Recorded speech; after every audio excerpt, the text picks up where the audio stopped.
Hello! Hello, gamers.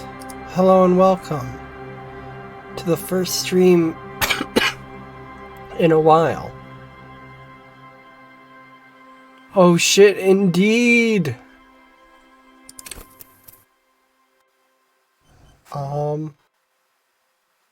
Select an archetype.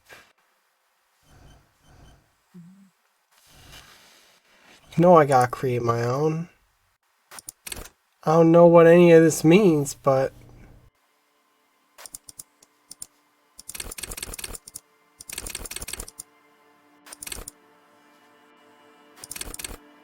completely average. Yeah, apparently there's Twitch integration. I don't know what that entails, but... you know I had to turn it on. Okay.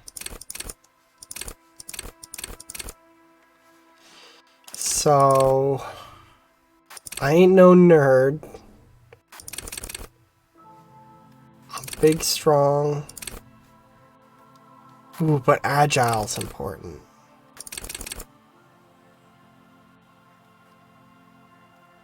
Yeah. Yeah, that looks good. Right? That looks good. Sure.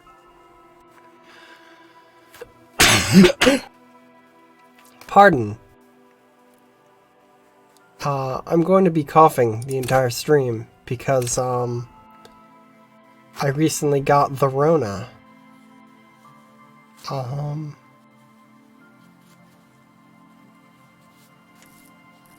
Look, I have half an idea what I'm doing.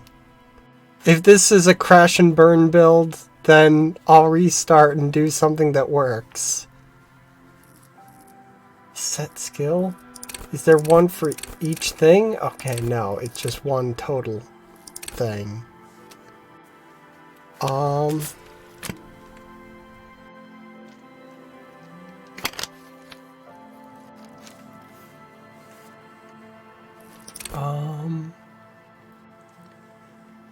Understand cop culture. Pfft. Oink oink.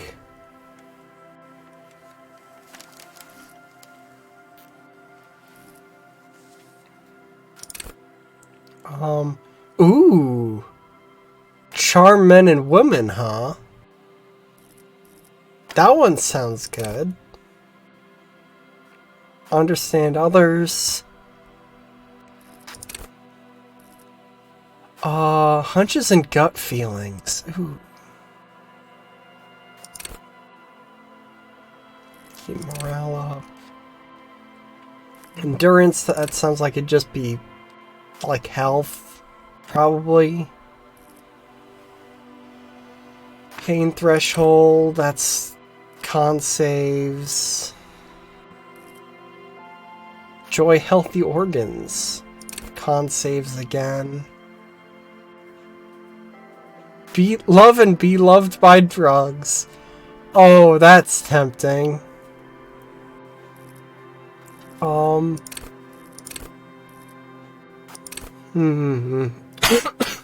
Fuck. I'm gonna try not to cough too much. But...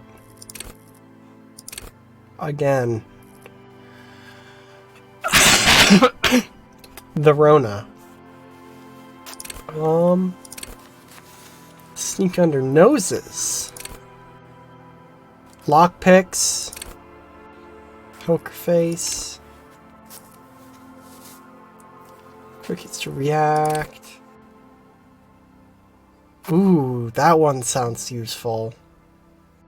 High perception checks? That sounds useful. Hand-eye coordination. Who needs it? I'm a gamer.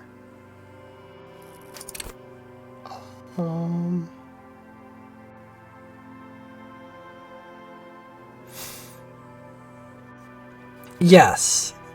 That's kind of what I'm leaning towards.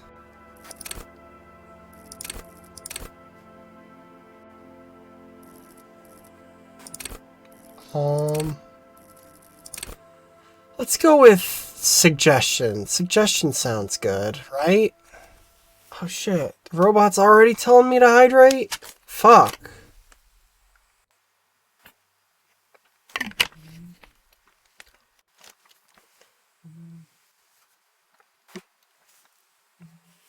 Suggestion sounds cool to me.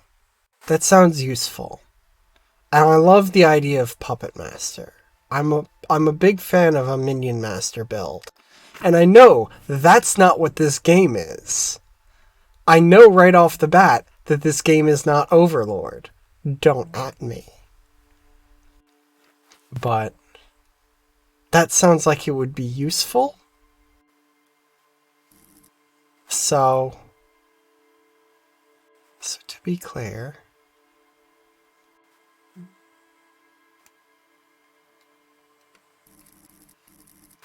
foolish. Since the game is all dialogue, or almost all,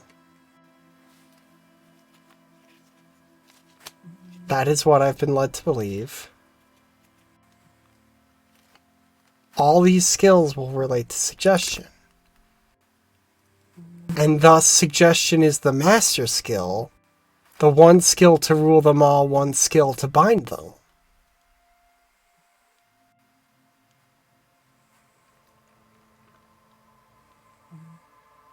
Yeah, no, I figured that this game follows more like the fucking 3.5 way of having, like, diplomacy, persuasion, intimidation, deception, etc., etc.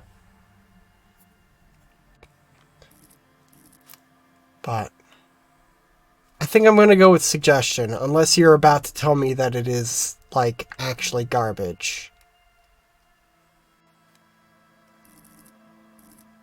I like the art for all of these, by the way. Like, all of these are gorgeous. Everything I've seen so far of this game is gorgeous. Even the music I've really been enjoying. Also, I really appreciate that this game has a streamer mode. So, like, copyrighted music gets replaced with not copyrighted music. Thank you, Disco Elysium.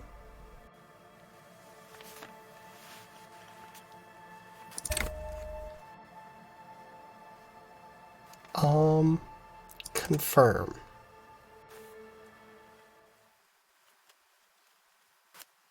Yeah, apparently some of the music is copyrighted.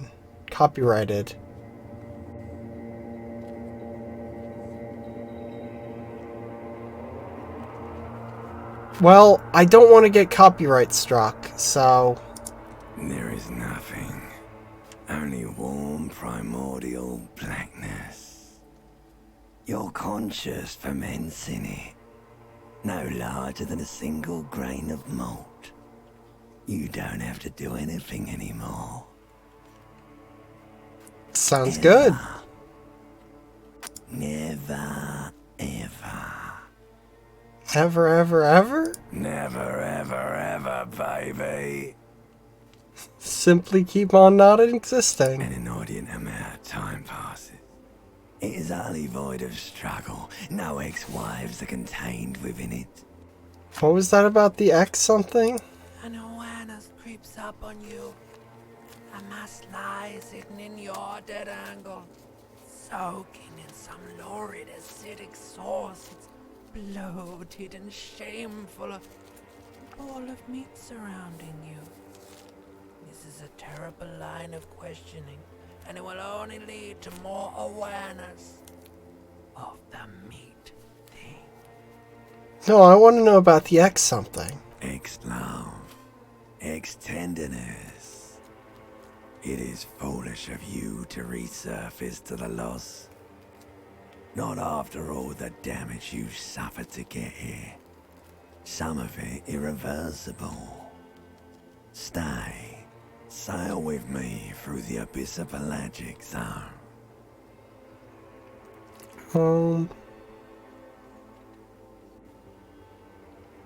No, I want to get off now. I like pain and burning light and wanting things from people who don't want to give them to me. Do you really?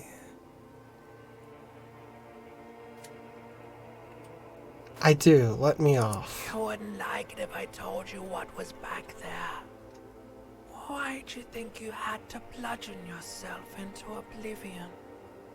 Or did you not sense yourself marinating? Poured so much on yourself. Got a bit carried away, did we, Chef? Fear and apprehension. You should ask what's out there first. I don't care. I'm an idiot. A brave idiot. Somewhere in the saw, bloated man meet around you. A sensation. Like a fly to the ointment, you're conscious. I next to appreciate it. that all of this is The voiced. limbed and headed machine of pain and If I had to read all undignified this, suffering is firing up that would again. suck.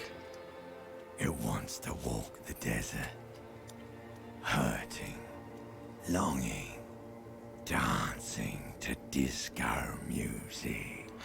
Disco music? Yeah, I thought originally the game didn't have voicing, but like the definitive upgrade whatever version added it, which, hey, that's cool as hell. You can take it. You're a champion. I'm a champion.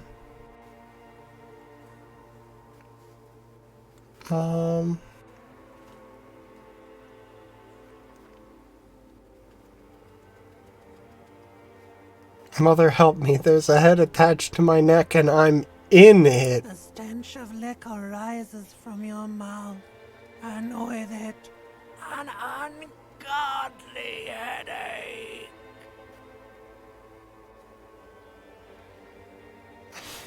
Who am I? What sort of creature does this to their own mouth? A fiery streak penetrates your skull, trying to force your eyes open. It's a sound, a clarion call from hell. Open your eyes.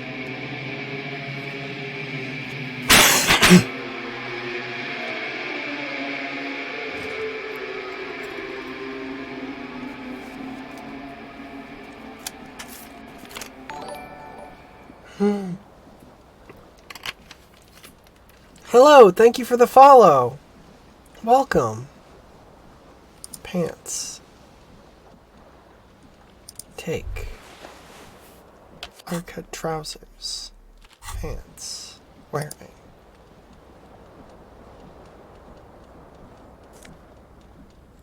Take. This fan has two chain pull switches. One ends in a tiny fan, the other in a light bulb. A truly horrific necktie has somehow attached itself to one of the blades. Or has it been consigned there as punishment? You feel as though this creature is your friend and wants to reattach itself to your neck so that you may continue your adventures together in this strange world.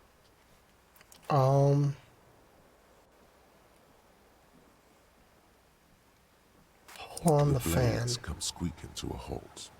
It should be easier to reach the tie now.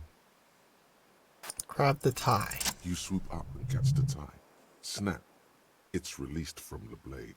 Warning, warning, the necktie is no longer contained. What you Okay. have in your hand is a fantastically colorful tie with 4 or 5 different patterns. The knot reminds you of a noose. Delightful. The switch must be broken because nothing happens. The air in the room is starting to feel like vaporized urine. Well, cool. What is this? Cassette?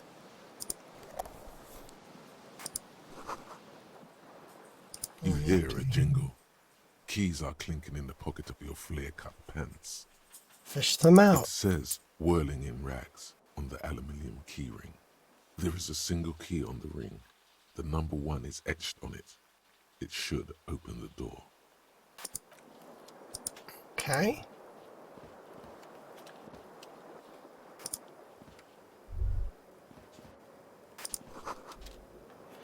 Words fail to describe how rank it smells in here. They should have sent a poet.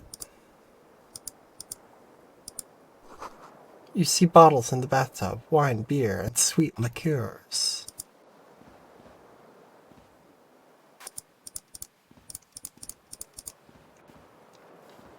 Okay.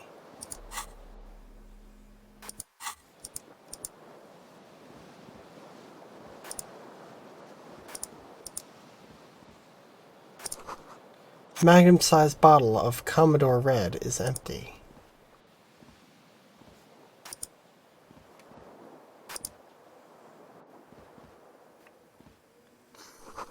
Looks like someone tore out the tape while the song was playing.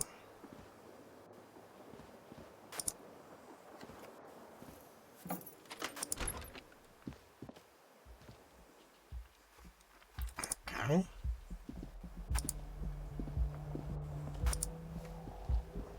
Ooh, it's 11 degrees centigrade, rainfall.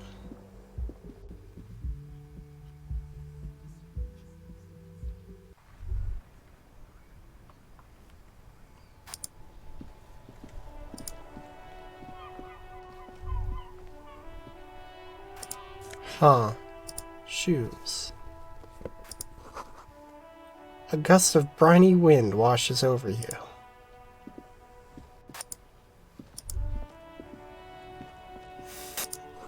The smell of the sea makes you dizzy. That might be an issue, but I'm sure they've thought of it? There's something on the table. Hell yeah, free coins.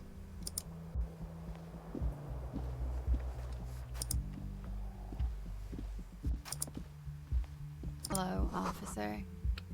Calendar says it's March. The year is 51. The young woman raises a cigarette to her lips. Her eyes are brown and her face is speckled with birthmarks. She can't be more than 28. Officer? Am I military personnel? No. She seems perplexed by your question. There's only one solution to this. You're a businessman. Then why did you call me an officer? Because you're a police officer, sir. Are you sure? I am, yes. Unless you've been feeding us a set of very well-rehearsed lies all this time. She takes another drag. You've been here for all 3 this time? days. On official police business, no less. And what business is that? Couldn't say. In truth, so far, mostly drinking. Who in their right mind would let me be an officer of the law? Don't be so harsh on yourself. They let almost anyone be a police officer. A glib remark. Don't let it stand. Assert yourself.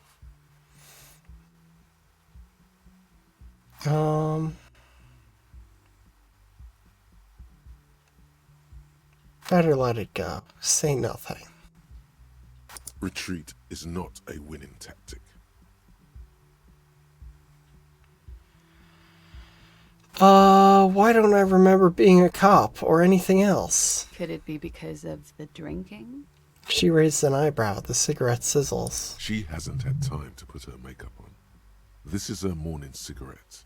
She looks tired, her beauty waning faster than it ought to at her age. Okay. I should get going now. Of course. Be careful, officer. They don't like the police around here. My kind of place. Something stirs in you as she's about to go. Call it an instinct, a need. The need to ask questions. It's like you said the words 1,000,000 times before. She looks back at you, a light glinting off her eyes. What if I don't want to ask questions? You're a cop, Harry. It is unnatural of you not to want to ask questions. You don't have to. No one is forcing you to be a cop. Wait, I have some questions before you go. Yes? Your room is almost next to mine. Did you hear anything last night? There was the usual ruckus. Loud disco music. Did I have any visitors? I couldn't say. It's impossible to hear people speaking from over here. She nods towards room number 3. Loud disco music? Oh, yes. Various artists. Ostentatious orchestration prime among them. That's a good band name. That's a really good band name. She raises an eyebrow, waiting for the name to connect with you. Oh, were huge where I come from. I was very young then, of course. Like 7. Life gets hard, but we go on. Mostly just gets hard, doesn't it? It would appear so. At around 2 o'clock, the disco stopped and there was a change of pace. What happened? A slow, sad song started playing, like organ music on repeat. That went on for quite a while. Some of the time, you were yelling along to it. Was I singing this? Show the empty case of the small church in San Sans. Yes, there was a church in there. A really small church. Like the smallest, saddest church in the whole world. It was about that. And also, What else? that it doesn't matter anymore and that we're alone now. It was difficult to tell. The song itself was very quiet and soft, but you sounded like a wounded boar, sir. It was hard to understand what you were singing on top of it. When you say wounded, do you mean that in a cool way? Like a wild beast? Yes. It was very cool. Then what happened? Then you started screaming and trashed the place. So that's me. What did I do? A window was smashed. The tape player, probably. The song stopped. And furniture, too. A real destructathon. There was screaming. Then I think you passed out.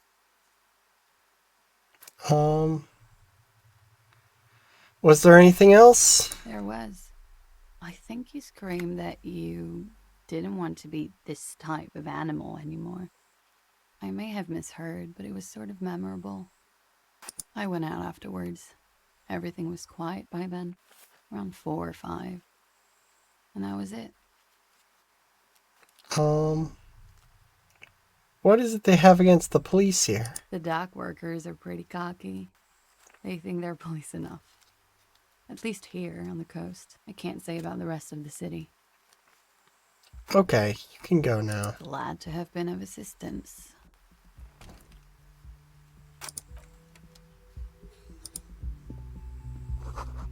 Looks like she left a nice long stub in the ashtray. It's still smoking.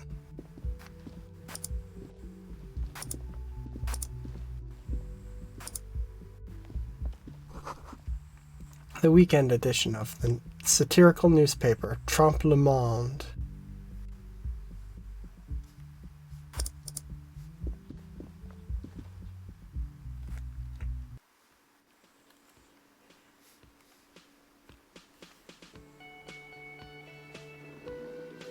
Oh, is that what I look like?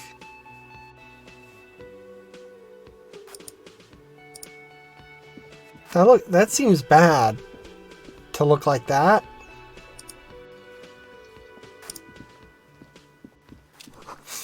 Speaker is connected to the radio. The music is seasoned with static.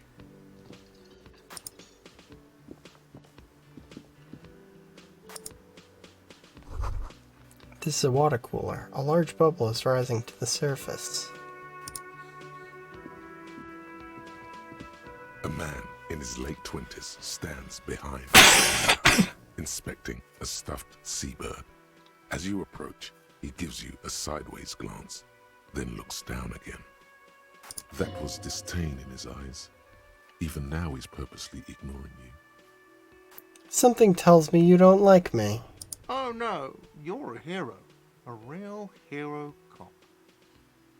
Could the massive property damage upstairs have anything to do with this? You're being sarcastic.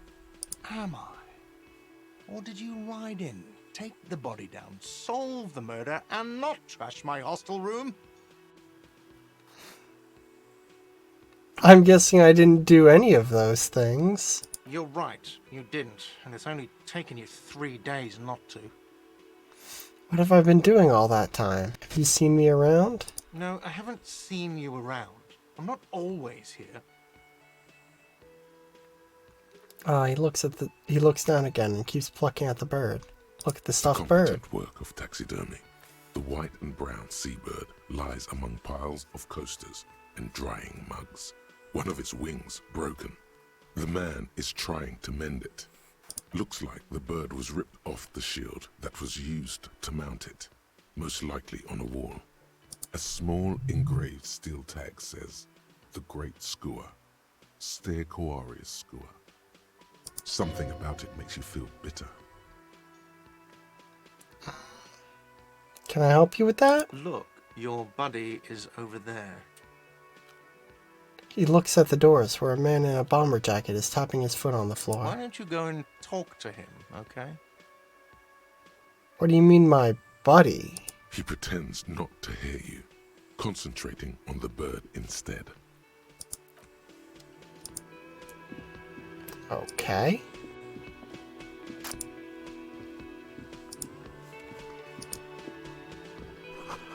Inside you catch a glimpse of Union paraphernalia, a strike poster, some red pennants. Sign reads, Mess Hall reserved for Union members. Doors open, 1600. A bespectacled man in an orange bomber jacket is tapping his foot on the floor. Looks like he's waiting for someone. You. As you approach, he narrows his eyes and extends his hand in greeting. If an assault were launched on this building right now, if the windows came crashing down and the whole world descended upon you, this man would hurl himself in death's way to save you. You are sure of this, but why?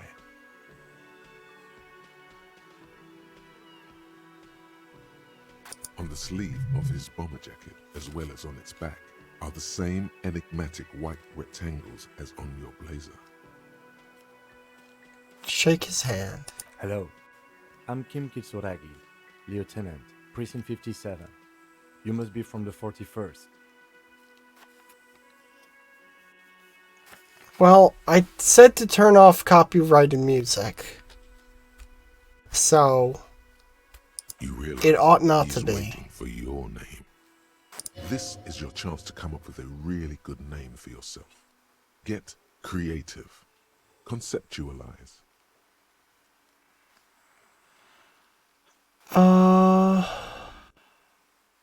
Invent a name for myself. Raphael Ambrosius Cousteau.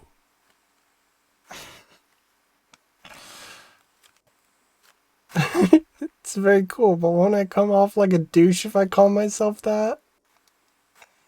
You instinctively run your hand over the multi-patterned silk of your tie. Its slickness gives you comfort and reassurance. Don't worry! Raphael Ambrosius Cousteau is one classy name for one classy cop. My name is Raphael Ambrosius Cousteau. Yes, well, He doesn't even process what you just said, just moves on. it looks like we had a little scheduling error on Sunday.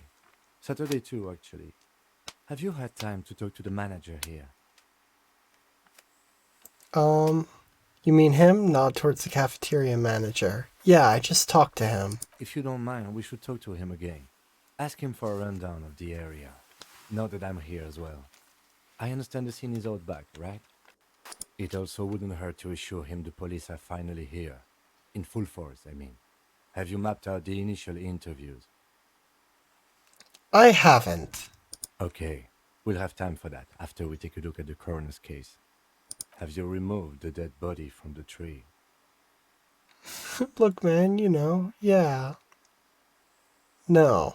So, the body is still in the tree. This is the first time you detect a weariness in the lieutenant's voice. It is obvious he would have preferred for the body to no longer be in the tree. Where it has been hanging for 7 days straight. We should go there as soon as we are done talking to the owner. How can you be so sure I'm from the police? I was sent here to meet a detective from Precinct 41. You have the insignia of the Citizens Militia on your sleeve and on your back. He points to your jacket. I suppose you could be impersonating him. You could have gotten the insignia from the black market or forged it. But for now, I'm going to set those possibilities aside. I'm not from the Inspectorate General.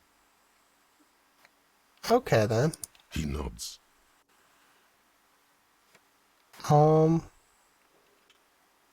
Let's get going then. After you, officer. If you're about to embark on an investigation, shouldn't you have a badge? Wait, shouldn't I have a badge or something? You mean you don't have a badge? It wasn't on me when I woke up. Losing your identification card is a serious matter. My vehicle has a shortwave. You can use it to report your badge missing.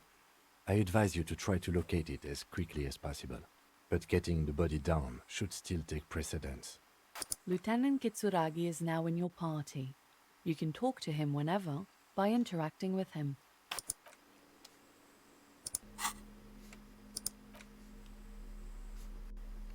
Okay.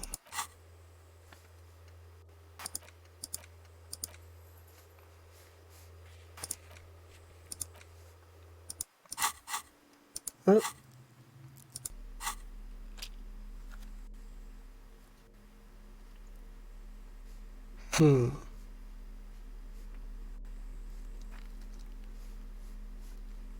Would like to have a second shoe.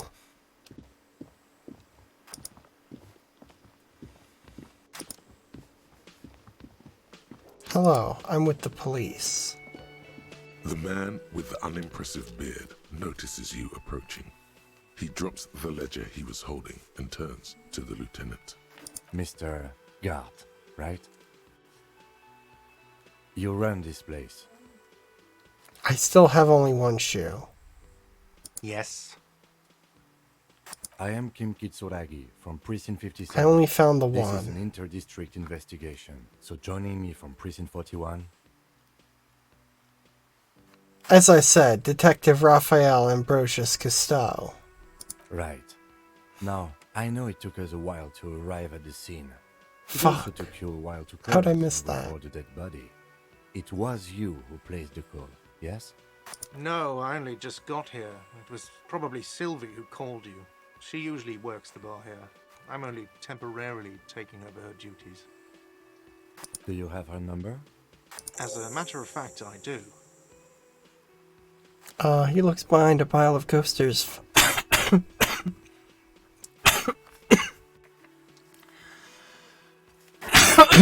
Finds a slip of paper and hands it to the lieutenant. This sounds like something you can use to call this Sylvie later. You said you just got here. From where? Are you a local? What, of Martinez? No, I live in Jamrock. I only sometimes come here to keep an eye on the place. This is just one of the many cafeterias I manage. But you still know your way around, yes? In case we need directions. Yes, I know where some things are, but as I said, I don't live here. I just used to work here.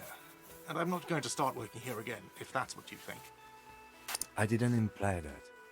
Detective, Yes? I have everything. You? Oh, do you mean... Oh, you mean, do I have questions? Yes, he means, do you have questions for me, like a police officer would? Where exactly is the body? Behind this building, there's a courtyard. They hoisted him up on a tree there. How do we get there, then? That's easy. See that door there? First you exit through that. Then to your right, you should see a big hole in the fence. A really big one. You can get to the courtyard through there.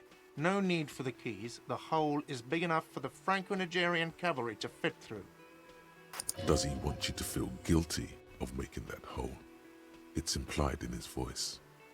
Why did Sylvie go away? She went away because none of your business. Fine. Extra fine. That's all. Let's go. Not so fast. You owe me 130 real. No one is saying the multi-pattern necktie you found tied to the ceiling fan can talk. No one. It must be merely imagination. But Let's bail! Time to push the eject button! Sounds like a responsibility! You don't like those!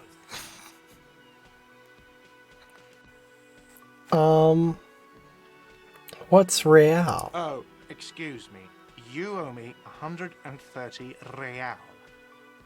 Pronounce the R with a mock aristocratic accent. the IIR, or Inter-Isolary Real, is the global reserve currency. Whatever part of the world you're in right now, it's safe to assume he means you owe him some money. Oh, I understand. You mean I owe you money. Wow, you're a genius. Yes, that's right. Money. You owe this establishment 130 real. Points to the red ledger on the counter. Who does that clown think he is? Arrest him! What do I owe this place for? Let's see. 3 nights at a tariff of 20 real comes to 60 real.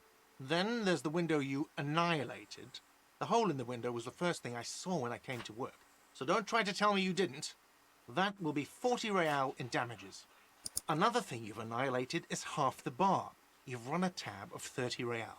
Actually more, but we'll round it down to 30 for your hard work maintaining the stability and order of Revachol.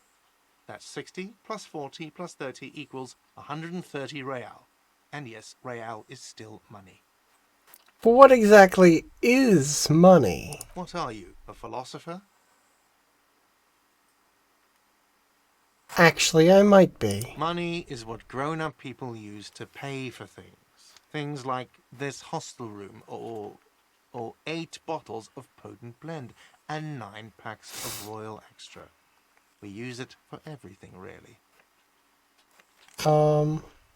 Is this money? Yes, it is.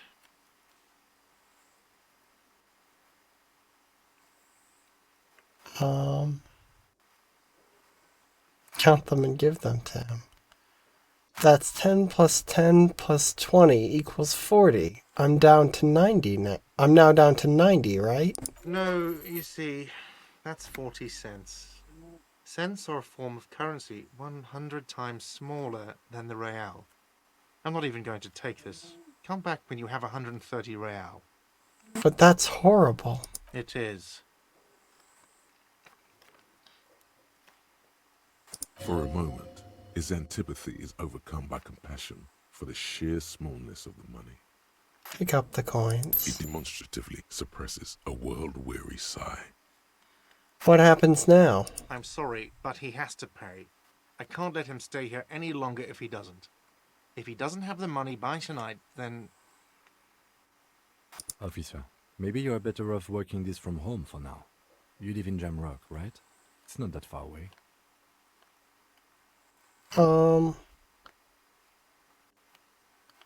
Isn't there somewhere else I can stay around here? You mean somewhere else to run up a huge debt? I don't think so. The union squeezed most places out of business to fund the strike. You're better off home. I'll see what I can do. I'm sorry I couldn't help more. You should take this up with your station. I have a shortwave radio in my car, okay? We have to get this investigation started now. Good luck. By the way, where is home? The address is coming up blank, and this place sure isn't it. Do I even have one? But you've been at this hostel cafeteria for only 3 nights. Where were you before? You had to be somewhere. I don't know. Near? South, maybe? You don't really know, do you? I only have a vague blackened image. A vague, blackened image doesn't sound like somewhere you can stay if you run out of money.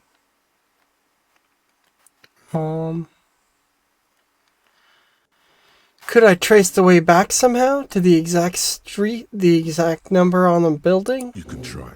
Run some addresses in your head when you get the time.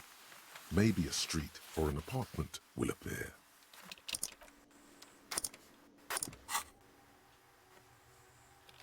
Oh.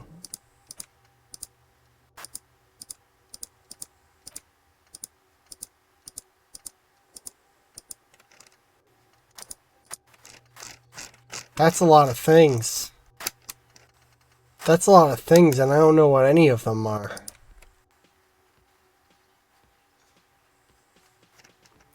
Oh, let's rewind. Let's trace your drunken steps back home.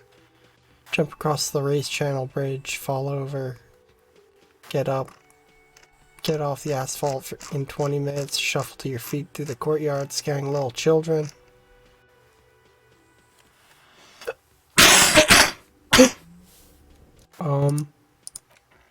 I guess internalize?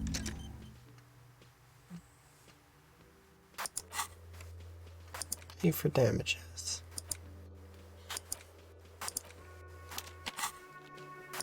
I'm gonna go up and try and find my other shoe. I want that shoe.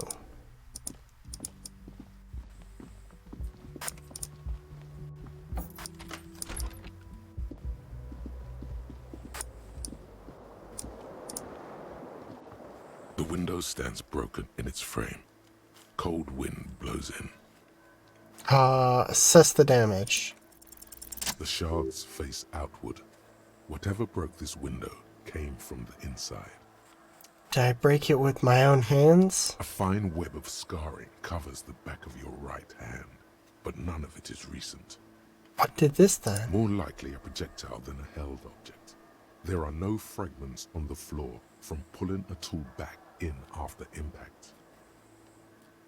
Assess the size of the impact. It is too large for a bullet, yet too small for a piece of furniture. You're looking for something heavy and larger than your fist. The shoe you found on the balcony fits the hole almost as well as your foot. It's similar to the green shoe that's on the hat rack in the corner, which, coincidentally, is missing its friend. Congratulations, you smashed the window with your own shoe. Maybe it wasn't me? You mean someone else took your shoe off and smashed the window with it? I should go and get that shoe. Cold wind gushes in. Your toes curl up from the cold. Shoe. Hell yeah! I have 2 shoes now. Moving on up in the world. There they both are. 2 identical shoes. Both copiously green and indiscriminately snakeskin. Reunited on your feet. How do they fit? Good. They're balanced. Comfy. Feels like the only good thing about you right now, truth be told. Okay.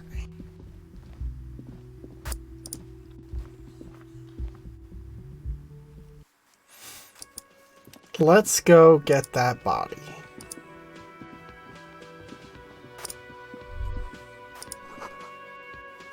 Soft purr of an electric juicer comes to the kitchen. Someone is working. Wait, he said to go through these doors. Hey, bud. Can I help you? I've seen something here at the Whirling Guard. A thing I need to talk about. Thing. Gart, I saw there was a sign that said I couldn't go into the kitchen. Why can't I go into the kitchen? What are you, a cook now? That's none of your business. There may be something pertinent to the investigation in the He kitchen. wasn't pan-fried. He was lynched. What could the kitchen possibly have to do with... Fine, okay. The kitchen is closed until 1 p.m. because the cook is working. You can snoop around after that, if you must. I saw a sign that said the mess hall is reserved for the Union. Yes, not the whole damn Union, thank God. Just the nastiest and loudest faction. They come here in the evenings. Dumb, unruly types. Think they're big shit. But they're good customers. They place big orders and always pay on time. He hates the Union, but grudgingly recognizes its power over him. So he's directing his frustration at you instead. Retaliate.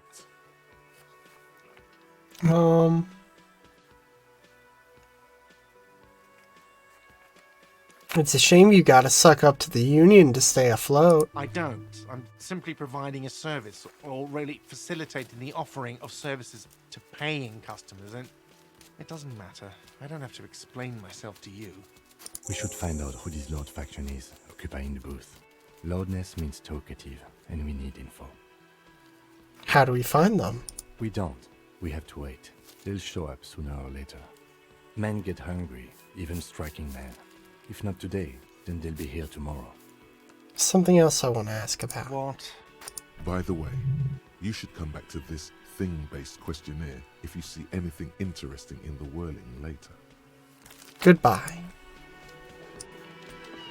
Okay, so I guess not through the kitchen door. Hello? Hello, sweetie.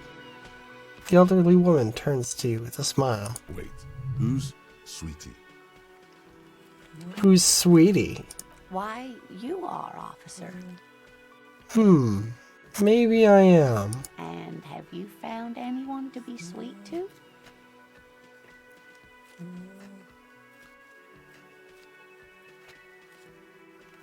I don't know. Wink, maybe I have.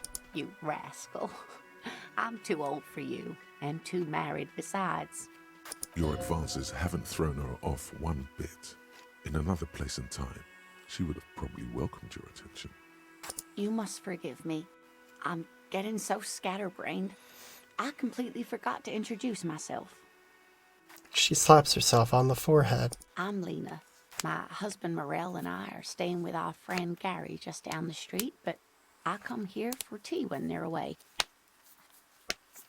Her eyes glitter over the rims of her glasses as she looks up, smiling. This Lena is wacky enough for the motley crew.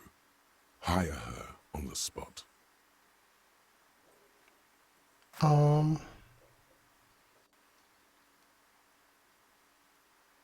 Sweetie needs money. Do sweeties get money?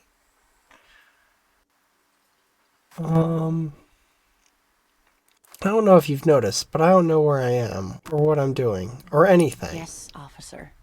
You look rather dazed. Like a stunned fox. But surely things can't be that bad. Her eyes follow your movements with some concern. She won't judge you, no matter what you say. I drank so hard I forgot literally everything. Oh my. You know where we are, right? The Whirling in Rags cafeteria? It was on my keys. That's right. And where is the Whirling in Rags cafeteria itself located? The edge of civilization. We're in the city of Revachol, dear. Honestly, I don't know diddly squat about Revachol. What kind of place is this? How would I even begin to tell you? Revachol is the most beautiful city in the world. We're fortunate to be here, you and I. I haven't seen very many other cities personally, but everyone says so. Revachol is a rare jewel. This city used to rule the world, though it has seen better days. There's a pause as she studies your expression. You must look quite lost. Speaking of history, you know what year it is, yes? It's the spring of 51. That's right, dear. How splendid. Here, take this pen. Knowledge should always be rewarded. Her relief is palpable, She was getting pretty worried about you there, but now she relaxes her shoulders. I can tell that this is taxing for you, so I'll just ask one more question. What regime are we living under? What mode of government?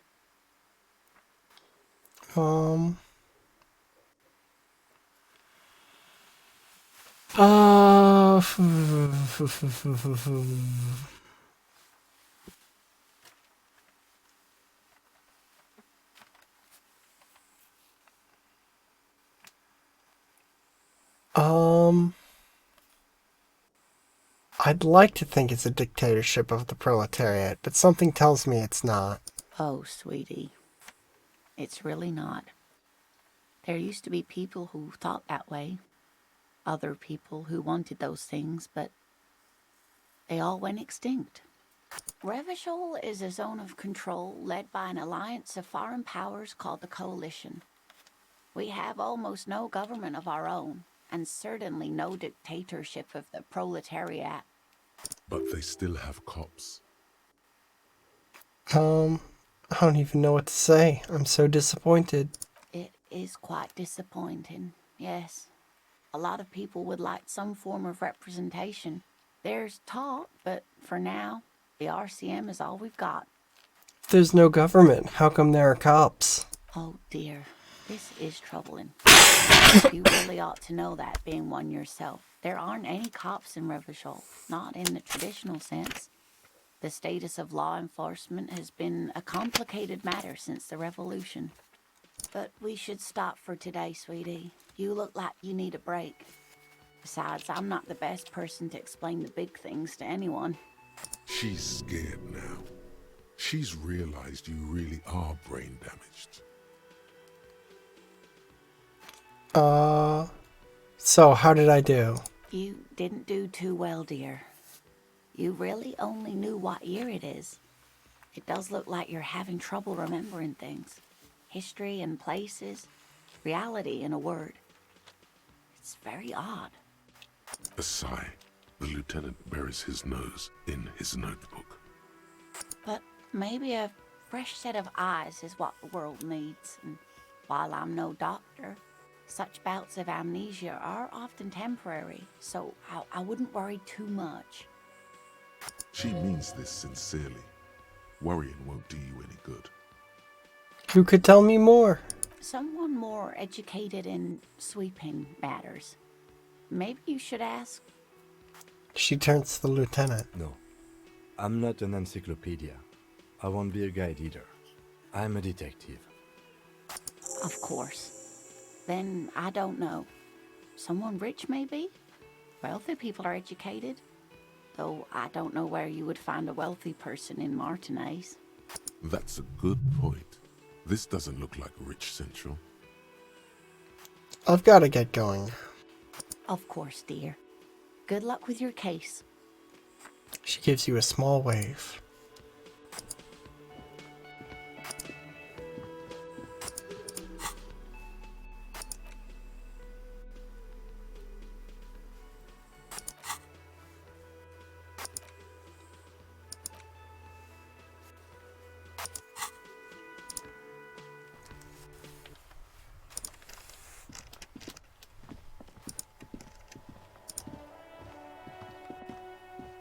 You see a set of tire tracks in the brown slush that covers the plaza mosaic.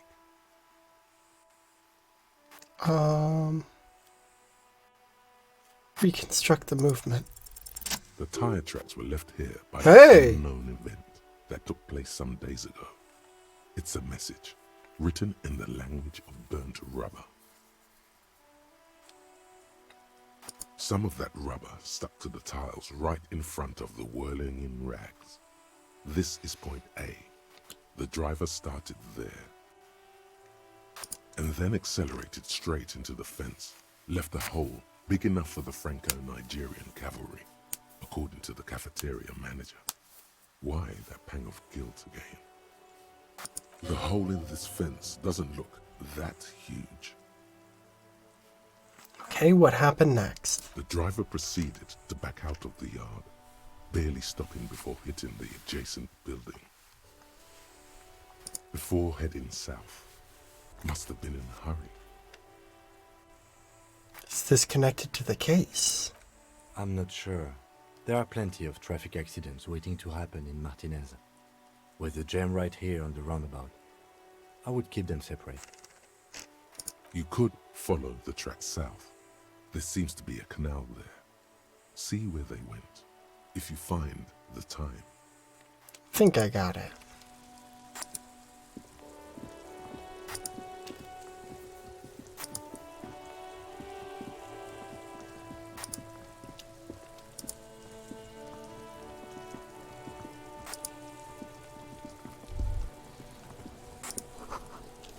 Smells like spoiled meat and curdled dairy. A human being decomposes. Kuno's got this. The boy throwing rocks at the dead body can't be older than 12. Oh yeah, nappa comfy,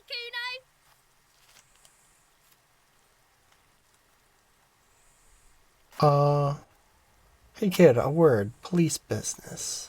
Right in the dick, Kuno. Get him right in the dick. Children ignore you. Love it in the dick. Whoa! The boy is sweating profusely. His eyes are like two black holes and his jaw is twitching as if trying to break free from the empire of his body. Stop using slurs at my crime scene. That's not how we do it. Can't talk, pig. Shit's coming up strong. Throwing rocks. Shit coming up strong. That sounds good. Joyous. You should hang out with this kid and see what that juicy shit is all about. Juicy what now? I mean drugs. The kid's on drugs. Yeah, Kuno. Ride the lightning, Kuno. Kuno's riding it, see? He wipes sweat from his brow and sends another rock flying. The rake, Kuno. You should throw the rake at him, Kuno. The fuck does Kuno know what a rake is? Kuno's not a gardener. Look, I have questions for you. Alright, entertain the Kuno. Show me what you got. What you got there? What you got, huh? Show me what you got. The kid moves his hands like a basketball player dribbling fast. The body, what do you know about it? Shitload, pig. What's your question? Don't tell the pig shit, Kuno. This is where you quickly ask him questions. Real cop questions. Like a cop. Do you know who he was? Kuno's fuck imp.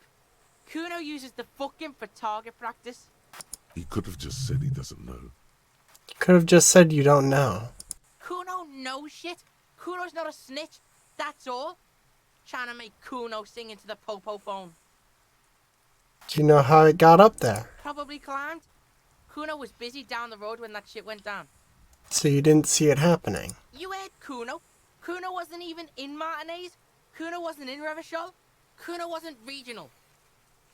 Oh, okay. Where did you go then? I don't know. Some fucking He looks around, trying to come up with something. Mesco, or I don't know, some other place. Night City. Kuno was in fucking Night City.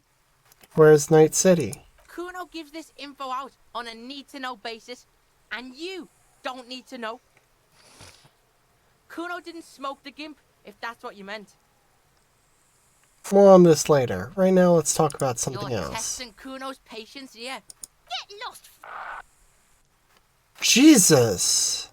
Don't love that. Glad it's censored. About the crime scene. You kids often play in the yard? Right, pig. This is where Kuno plays with his little wooden choo-choo.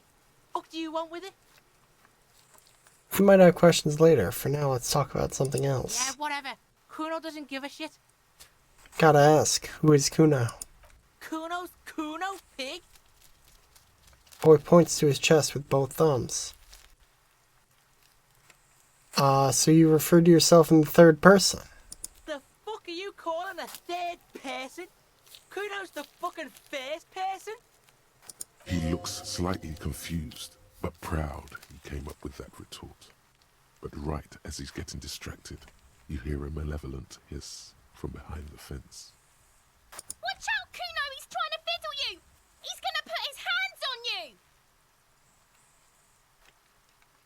The thing behind the fence starts squealing, shrill and violent like a fire alarm. Help! Pig's got Kuno! Help! Rape! Fucked up. The sound gets louder as the child shouts at the windows overlooking the yard. Help! He's got the Kuno, help! Everyone can hear. You need to get the hell out of here before.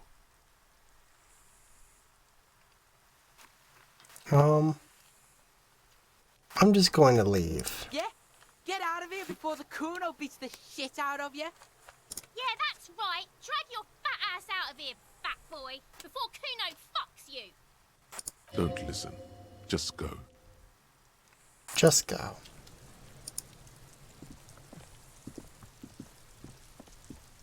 There are several footprints in the mud, left by work boots. Anywhere from 6 to 12 pairs have walked here. Get an exact count. Maybe more than 12. No. 8 pairs of boots have shuffled back and forth in the mud. Go over them one by one. 1. Standard work boot. Steel reinforced toes, number 46.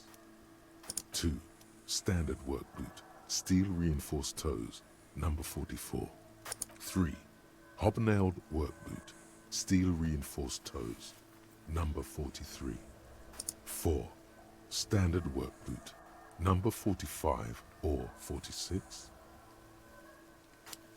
Count more. 5. Another standard work boot. Steel reinforced toes, number 44. 6.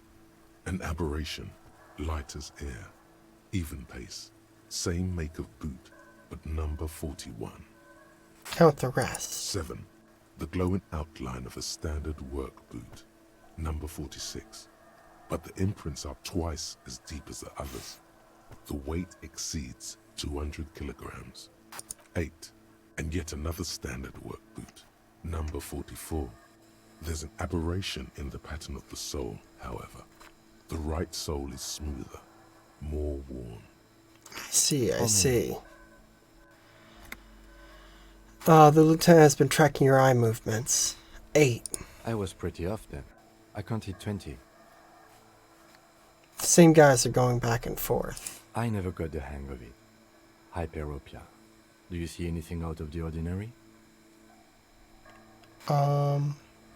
Heavy one, 200 kilogram imprint. 200? Could it be the combined weight of 2 people, one carrying the other who's tied up? Let's say a heavily built worker carrying a similarly built, soon-to-be-dead man. He might be right. 200 kilograms of living weight is unlikely. One of them was carrying him over. Possibly, yes. Lieutenant marks down something in his notebook.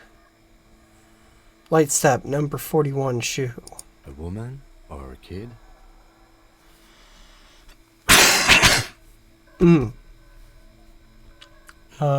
Could be a woman? Okay. How do you know? He knows it's hard to discern sex from a person's gait. I don't. Understood. Anything else? An aberration. One sole is smoother than the other. Interesting. Let's name it the odd soul. Do you have any ideas, Lieutenant? Someone operating a workbench with a pedal? Like a joiner at the harbor. Or maybe a drummer? He regrets it the moment he says it. Don't say anything. Just nod. I don't know why I said that. We are not looking for a drummer. We are looking for a group of dock workers. The lieutenant clearly appreciates the chance to clear up the drummer issue himself. Perhaps it could be a driver. A driver would wear out their right shoe before the left. The accelerator is on the right. Nod thoughtfully. We should keep our eyes open around the traffic jam. See whether anyone strikes out as a potential suspect. Seems prudent, no? Yes, prudent. Mm-hmm. How old do you think these tracks are? A week, maybe? 7 days would fit the time frame provided to us by the caller, who reported the hanging. It is not impossible. How do you know? I pulled last week's forecast for coastal Havashot. 7 days below freezing. The day before, the day of his hanging, was the last warm day. Correct again. Sub-zero temperatures would preserve the tracks in a good state. The commotion here could have taken place a week ago. What do you think happened here? What do I think? A mob of people brought something heavy to the tree. One of them was carrying the victim. They shuffled around, especially under the tree. Then, after hoisting him up, they stood in a semicircle facing his direction. At first glance, this appears to be a lynching. Indeed, they all stood in a row here and looked at the tree. We've been through all of it.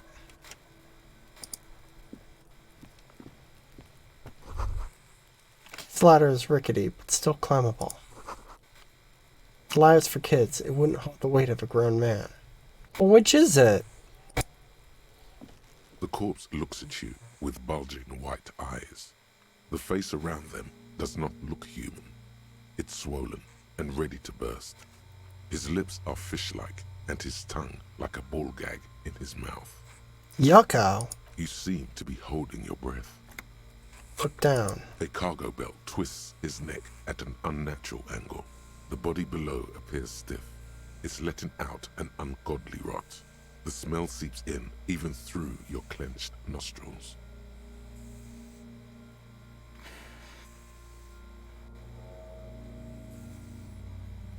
What is that? Why is it so Active bad? decay. It's okay to throw up, officer. No one is judging. He's about to blow! Cock's gonna blow, Kuno!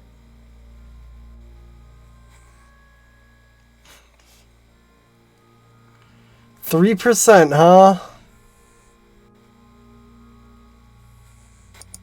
Let go of your notes without throwing The smell up. is repulsive.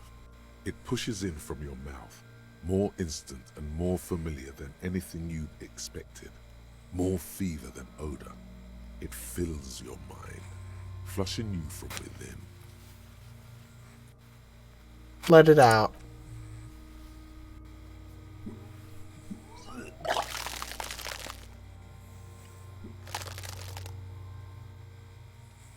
Yucko. You feel a great force ringing from your stomach. Your body curls and pushes it out, burst by burst, until a pool of vomit lies under your feet and your throat stings from the stomach acid. The smell of Commodore Red rises from the pool. Among it, distilled spirit and bits of shish kebab. God. It's okay. Happens to everyone. Keep it. Thanks. Wipe your mouth. The hangover is clearly making this worse for you. You could use some ammonia to clear your head. You think ammonia would help? If you can handle the headache. Some officers use it to deal with cadaverine odor. But not you? I can't handle the headache. It's more likely he can handle the smell, unlike you. Okay, where do we get ammonia from? There is Frit nearby, east of the hostel. They usually have a small apothecary. If they don't... He points to the greenhouse. There's a greenhouse here, and a gardener with a wheelbarrow on the corner of the whirling in rags. If she works here, she might have something for the smell. Acquiring ammonia will provide a modifier to the white check. Modifiers make checks easier and allow you to retry them. Okay. Someone's trying to grow herbs in this greenhouse.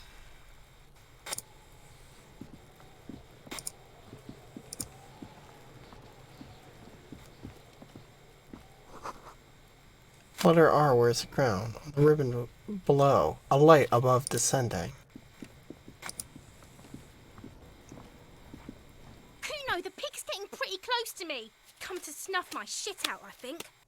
Take one step closer. Looks like it's time for me to go, Kuno. Pig's come to take me in. I just want to ask you some questions. Take another step closer. I'm going away for a long, long time, Kuno. Going away for life. What's going on there? Fuck are you trying to pull, pig? Child, converse with me. You there, behind the fence. You don't want to fuck with me. I got my hands bloody. I'm not here, pig. You're not seeing this. You can still see the top of her hat from behind the fence. Okay. Autosave, huh?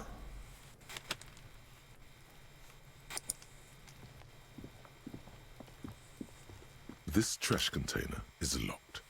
The sliding lid has a padlock that says, whirling in rags. There's something in there, not necessarily connected to the case, but still. Why am I looking at you, trash container? You're just a trash container. The body is downwind from here. Maybe you prefer the smell of garbage to the smell of death. Keep the hunch. No. Lieutenant, what do you think could be in there? Trash, food waste from the cafeteria. They lock these containers to keep the derelicts from flocking in. Could be evidence too. Seems like a reasonable assumption. Mm-hmm. How do we get the lock open? We could try using a pry bar. There's one in my motor carriage, or we could ask for a key from the manager of the Whirling in Rags. He probably has one. Wait.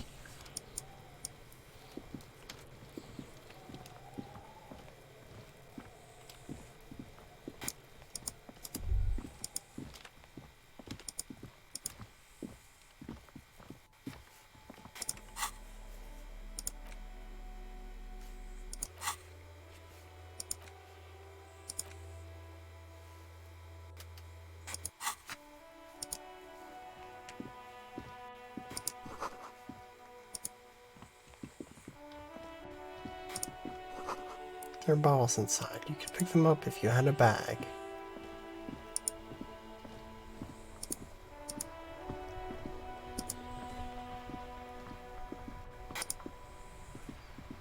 Cool ass car. Before you stands a motor carriage. The bodywork is covered in blue and white livery, bearing the number 57. Vapor emanates from the large engine on the back of the vehicle. It hasn't had time to cool off yet. This must be the infernal machine that tore you from oblivion. Leave.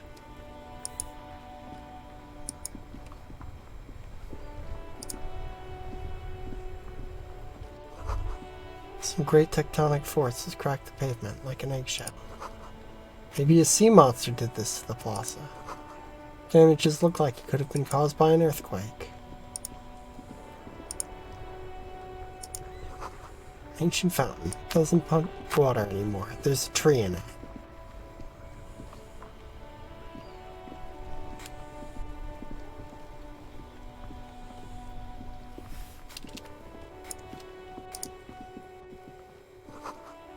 Boys Pawn Shop. Fast cash for faster times.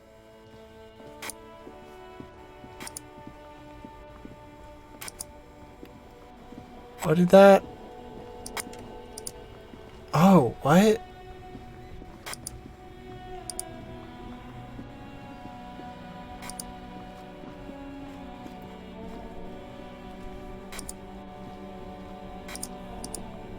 Hello?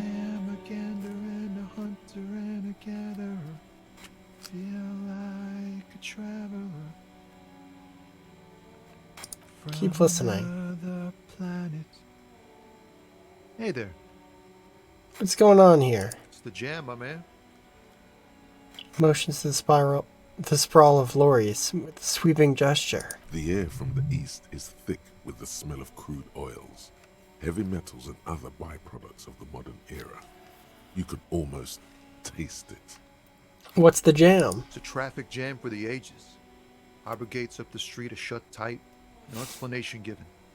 Workers on strike, scabs agitating, all around clusterfuck. Meanwhile, we're all stuck here in long-haul limbo for days upon days upon days. Limbo, huh? Days. So that's where I am. Yeah, exactly.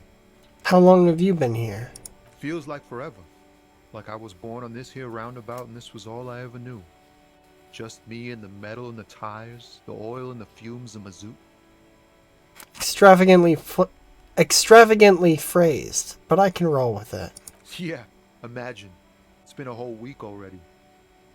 Behind the laugh, however, a touch of sorrow. So tell me, What do you need?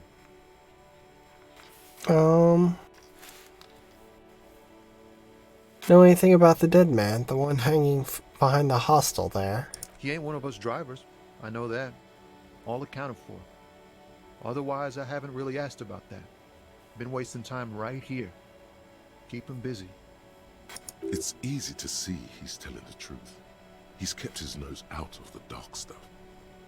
Alright, never mind The that. man taps his fingers rhythmically against his arm. Tell me more about this strike. It's like whatever's going on over at the docks. Workers got a blockade set up, making demands, no way in or out. Going on strike would probably help you dodge a bullet or two. What's the union demanding? Some pretty wild stuff, I hear. Like a giant new power crane in half the company? I forget what exactly. Good on them, I guess. I've heard talk there's a company rep in town, too. Like a strike negotiator type. They'd know what's up. Precise demands and so on. Ah, yes, from the Wild Pines. We'll meet her soon enough, I'm sure. Anything else I should know? Anything else? Yeah, this ain't really my area of expertise. I just do my job and get paid. I have things to do and places to be. All of us do.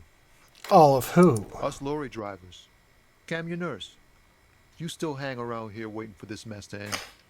Most have scurried off somewhere to get drunk or high. Or laid. Not that I blame them, really. Not you? Not my thing. Chasing transient pleasures is a drag these days. I prefer the examined life now. Thinking, reflecting, observing.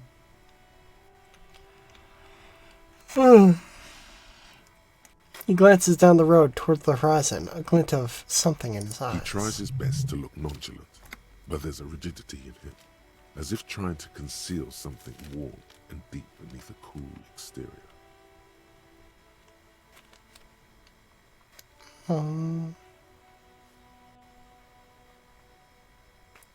What do I see in his eyes? Ease into it. Don't go too far. This seems like a personal matter. Man, you look sad. What's going on with you? I'm okay, man.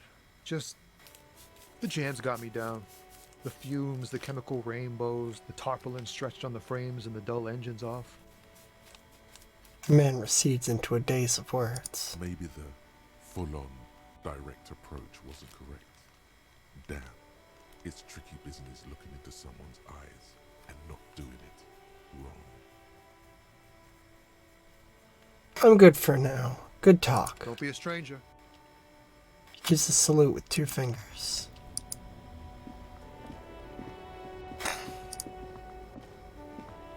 The RCM in Martinez. What can I help you with? You sound surprised. We don't see a lot of police around here, that's all. I have some questions for you. Of course. What can I help you with? My partner told me you might have some ammonia. Can I have some? Sure. I'm done with it. She takes a small capsule out of her breast pocket and hands it to you. Go easy on that stuff. It gave me a terrible headache. I have to run. Of course. I won't hold you back. She wipes her brow with a canary yellow glove. If there's a corpse, then you're going to need those gloves for the autopsy. One more thing. Can I borrow your gloves? Sure. Keep them. I have another pair. She hands you the rubber gloves with no visible annoyance. Thank you.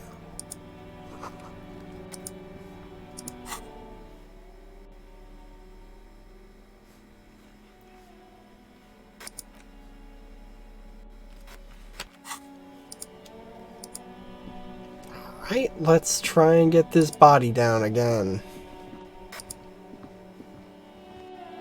I guess.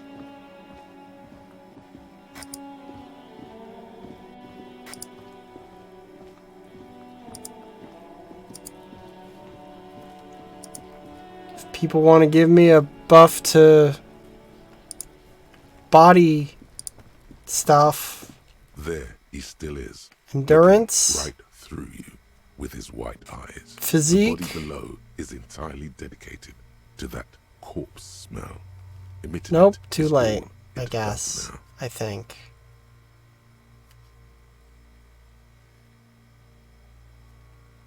Can't do it for another 3 minutes.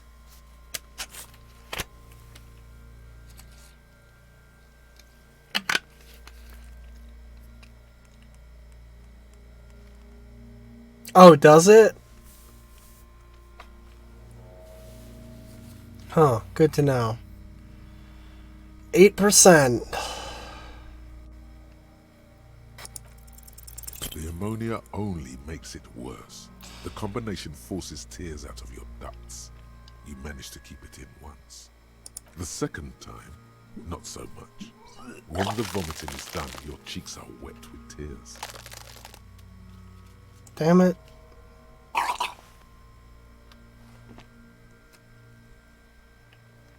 The ammonia didn't help at all. Nor does the wind right now.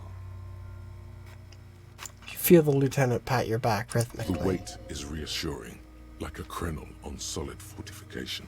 Pat, pat, pat. I've seen strong men turn themselves inside out for hours. You are facing tough odds here. Alcohol withdrawal makes it considerably harder.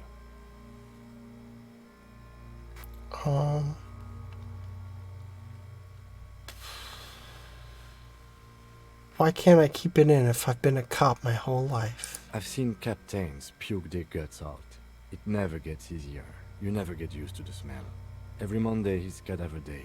Throw up, investigate. Throw up, initial autopsy. Throw up, bag it. He pats your back again. Then drive to the station. Maybe throw up on the way there if you didn't bag the thing tight enough. You seem to be fine. I think I've lost my sense of smell. There's a pause. Not being hungover helps too.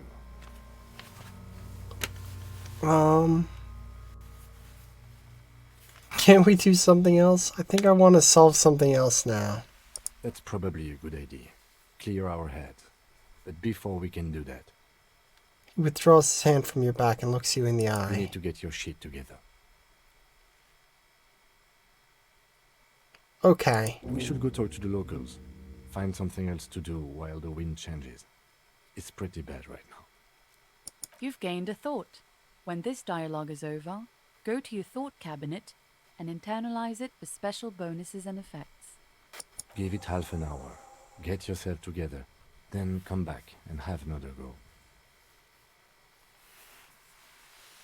Turn away and leave.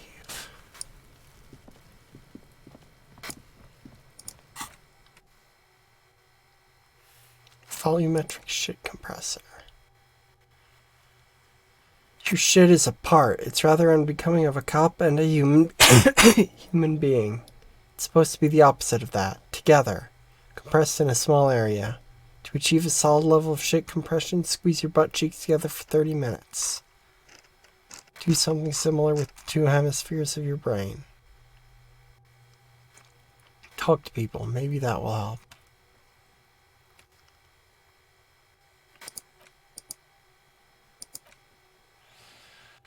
If I stop a thought, does it completely reset or can I pick it back up again?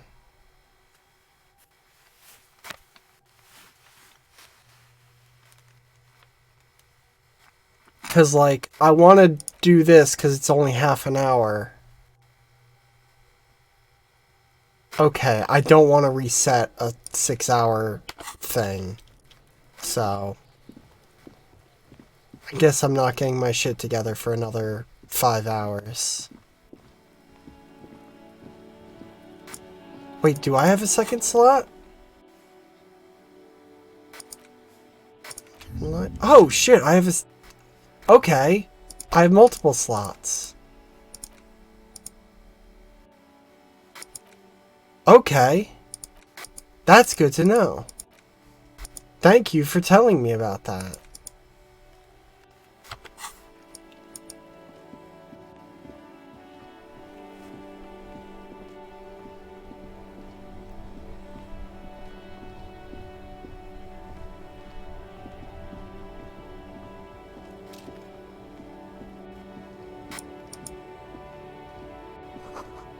Goods from a lorry haphazardly litter the surroundings.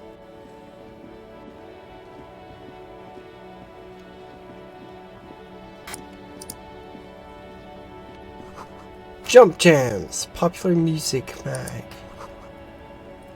Glossy magazine, the most able-bodied men. The issue hosts a top 10 list.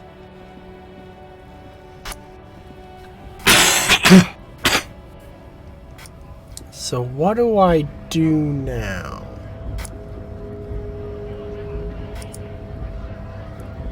Bastards! We have a right to work! The man yells towards the harbor gates. His voice is the loudest of the lot, and oddly screechy for a man of his size. What's going on here? Hold up and stay frosty, everyone. Cops are here. Broad-shouldered alpha male turns to you. He's a full head taller than everyone else here. You here to fuck with us? Beat the honest worker down. Why should We're I? here to fight for a cause. Stripes usually have problems with people who have causes. Okay, then I'm thinking no. Good. We're fighting for a cause here. Right to work! Right to work! Besides, we're not that different. It helps if people see us talking, cops and strikebreakers together.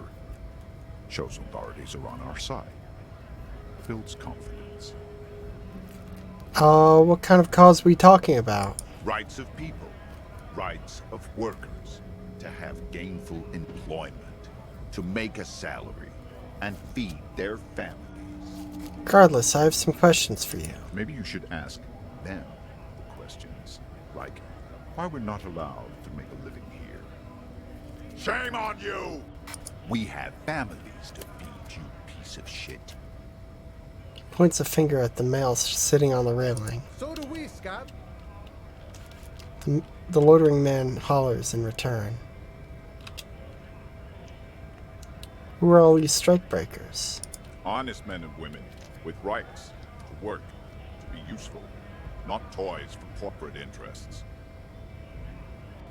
The man runs a hand through his steadily graying military haircut. We came here to help the harbor run smoothly in time of crisis.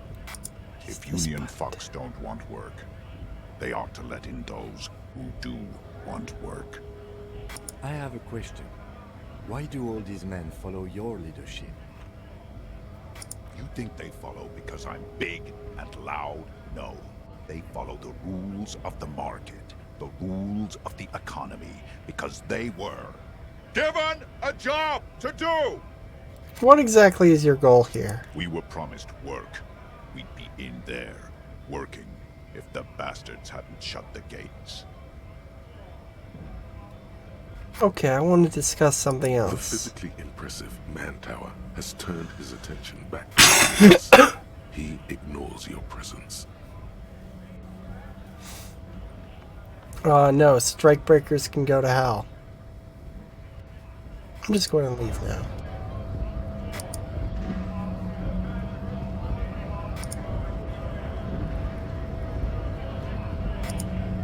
I talk to this guy?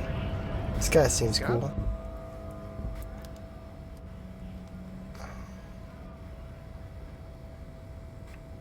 I'm not a scab, I'm a cop. I was just messing with you.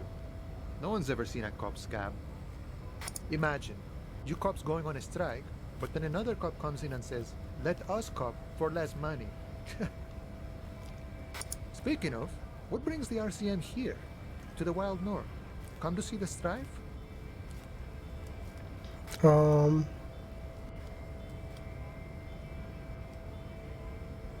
a bit short on money right now. Can you give me some of it?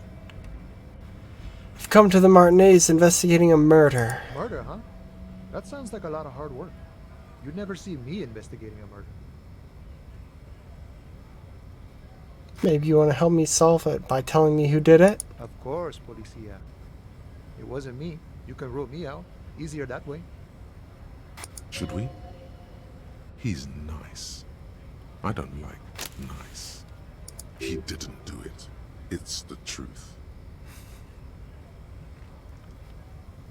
I need to know what's beyond these gates. I'm exploring. My friend, I respect the right to roam. The open range awaits. He gazes over the roundabout with a glint of longing. Does this mean you can let me through the gate? I don't operate in that capacity. I'm not a granter of passage. The passage grants itself. That's simple. I just walk in? I walk right past Measurehead and go in. Past Measurehead? Yeah, the 2.5 meter tall Semini supremacist there. Walk right past him. Right. Then press the button to unlock the door. Aha. Go past him again. Okay. And you enter the arbor through the office. Está. For some reason it doesn't seem like that it's going to be that easy. Don't worry, I'm sure it's not completely impossible. For example, you could best Measurehead in a physical confrontation. Or you could convert to a Semini supremacist worldview. Or, maybe it actually is completely impossible. Got it. Another thing. Sure. What's the strike about, anyway? You know, serious business. I'm sure the big boss will be glad to tell you. You'll have to ask him first. He's a chatty guy. Wants to talk about the strike. Return once you've met the union boss and are on a better footing with the organization. Nice talk. Gotta get moving.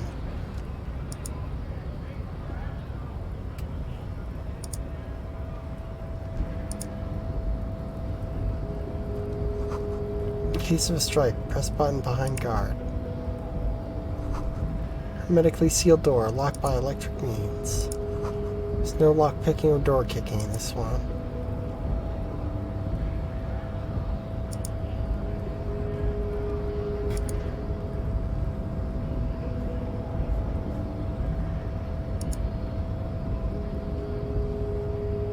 Your body betrays your degeneracy.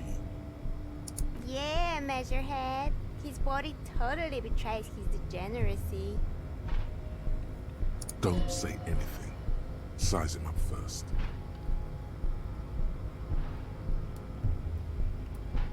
Say nothing. Size him up first. Are you admiring my morphophysiology? Ripple of muscle passes underneath his skin. He lets you look. It must be frightening to stand in the shadow of this racial pinnacle. Be calm, Sandwich. You are not in danger, because you are not a threat to me. Puff out your chest. Still say nothing. What is this androgynous display of sexual maturity? He looks down at you, taking stock of your physique. Merely standing up, you sweat profusely. Your breathing is erratic. Your own heartbeat in your ears grows frantic, and you feel your blood pressure rise. Stop it! You are embarrassing yourself in front of this woman and your pedomorphic friend. This display of weakness may appeal to older women with a stronger maternal instinct, but it is a liability here on Battlefield Martinez. Jean-Luc, Okay. his body is betraying his degeneracy pretty hard. Maybe you can ask him to leave. What do you mean my body betrays my degeneracy? You have succumbed to unrule. His face contorts in disgust, as if he were smelling a dead rat. You reek of it. An invisible sword of Al-Ghul emerges from your throat. You cannot see it, but others can. It is making the woman in my company sick.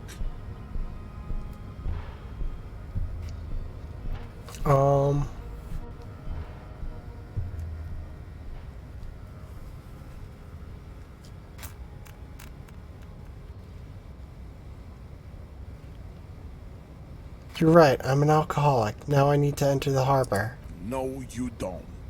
You need to get another drink. Occidental Haplogroup B4 is done giving orders around here. The influence of the ham sandwich race is waning. Show him the ham still got it.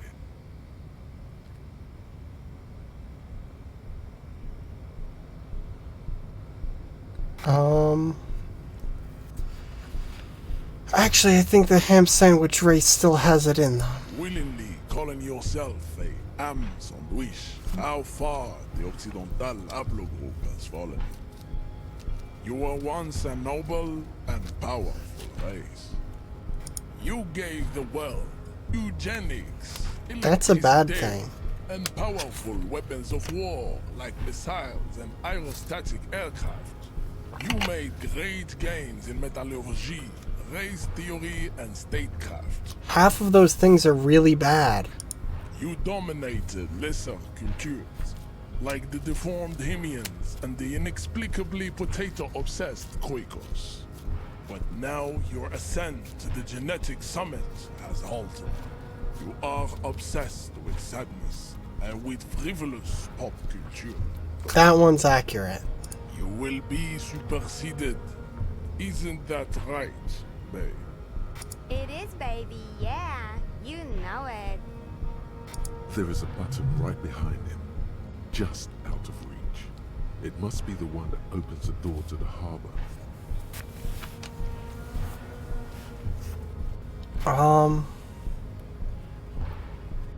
You're right about all of this. Now I just need you to let me into the harbor.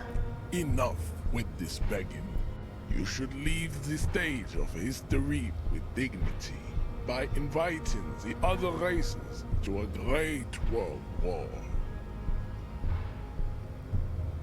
Bring your troops to the Seminine Islands and to Boogie Street, and we will pulverize you.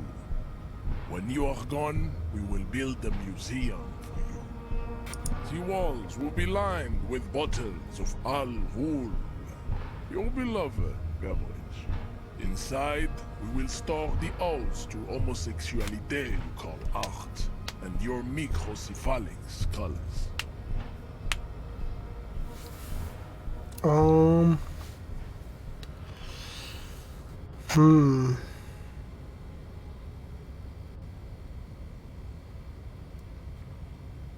How ironic. Subscribing to his advanced race theory is a white jack. You serve the Union, don't you? Aren't they white? Don't be vulgar. White or not has got little to do with this. The race enigma runs much deeper than that. He turns his eyes toward the harbor, seemingly bored with you. There must be some fiction there. He's keeping it well hidden, however.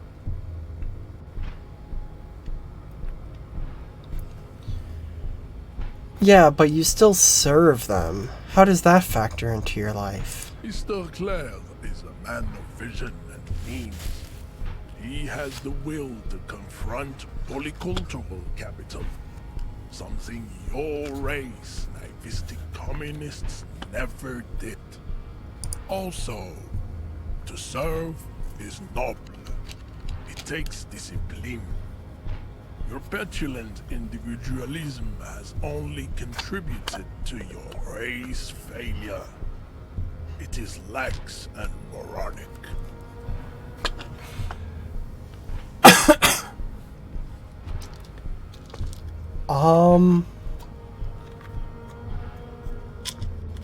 Communism is pretty cool.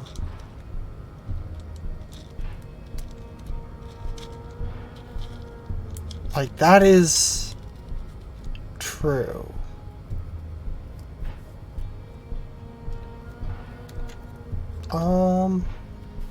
Yeah, I'm gonna go with that. Idiotic communism is the single greatest contributor to your race descent. Everywhere around you. The fruits of its failure to challenge the world order.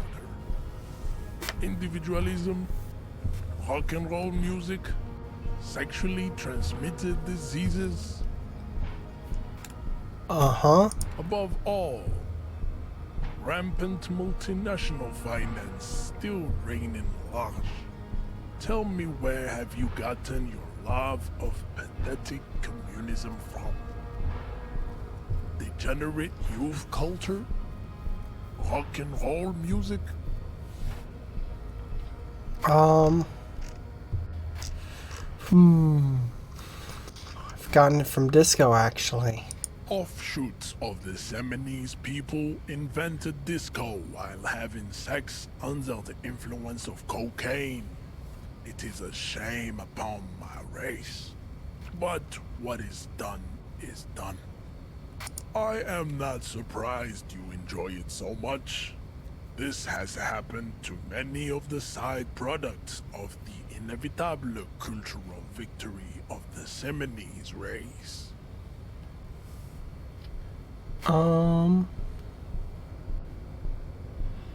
Okay, I'll ask. Who are the Seminoles? The South Island race, haplogroup A4A. We are the rightful masters of the Insulindian archipelago. We descend from the Areopagites of ancient Pericarnassus and arrived here 4,000 years ago. Millennia before you. We are the future. That is all you need to know. So you were born and raised on the islands before you moved to Revachol? I am a descendant. The narrow streets of Ulimbuir are with me in my genetic dreams. I see young Seminoles women walk into the grey mass on Ile de Fantôme, waiting on immaculate conception from the pain. So you did not come from the islands? No. I have heard about it on the radio. He would be appreciative if you did not further chase this line of inquiry in front of the women. So you're not really Seminoles. You're just from Revachol. I'm from Couronne. And no, it is not just in Revachol. The city is central to the Seminoles strategy.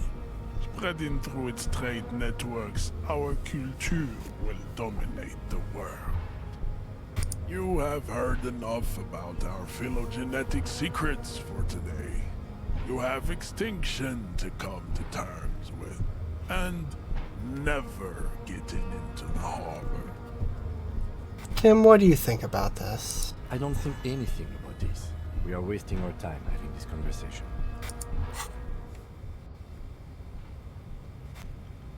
Wait, what?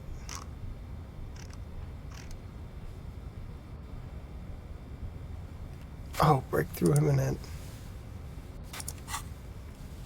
Your pedomorphic friend is right. You should leave here with your tail between your legs, contemplating race extinction. I am an immovable obstacle. Leave.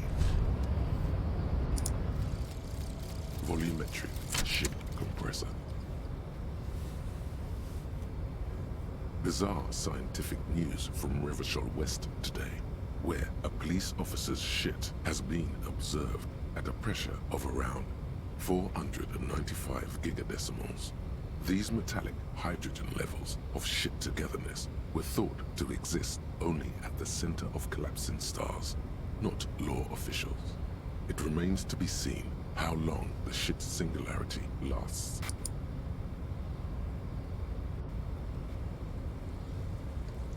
Okay.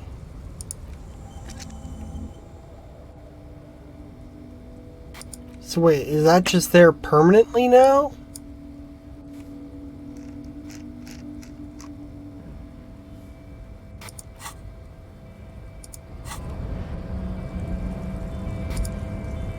Yes?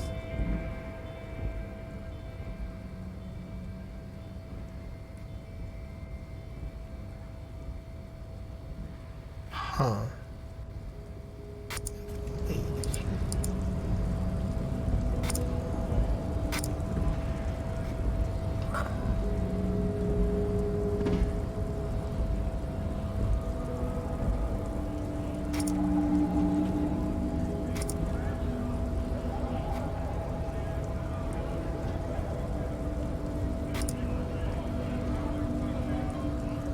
Okay, but unlearning it would presumably remove the benefit.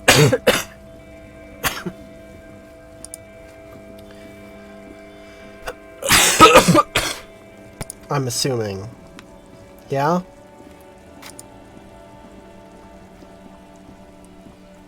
Yeah, if unlearn it lose the buff.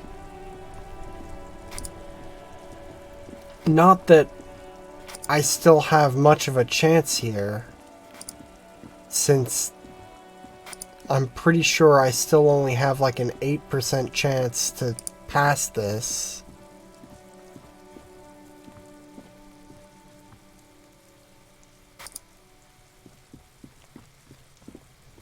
Right? There he still is, looking Oh. right through you with his white Okay. eyes.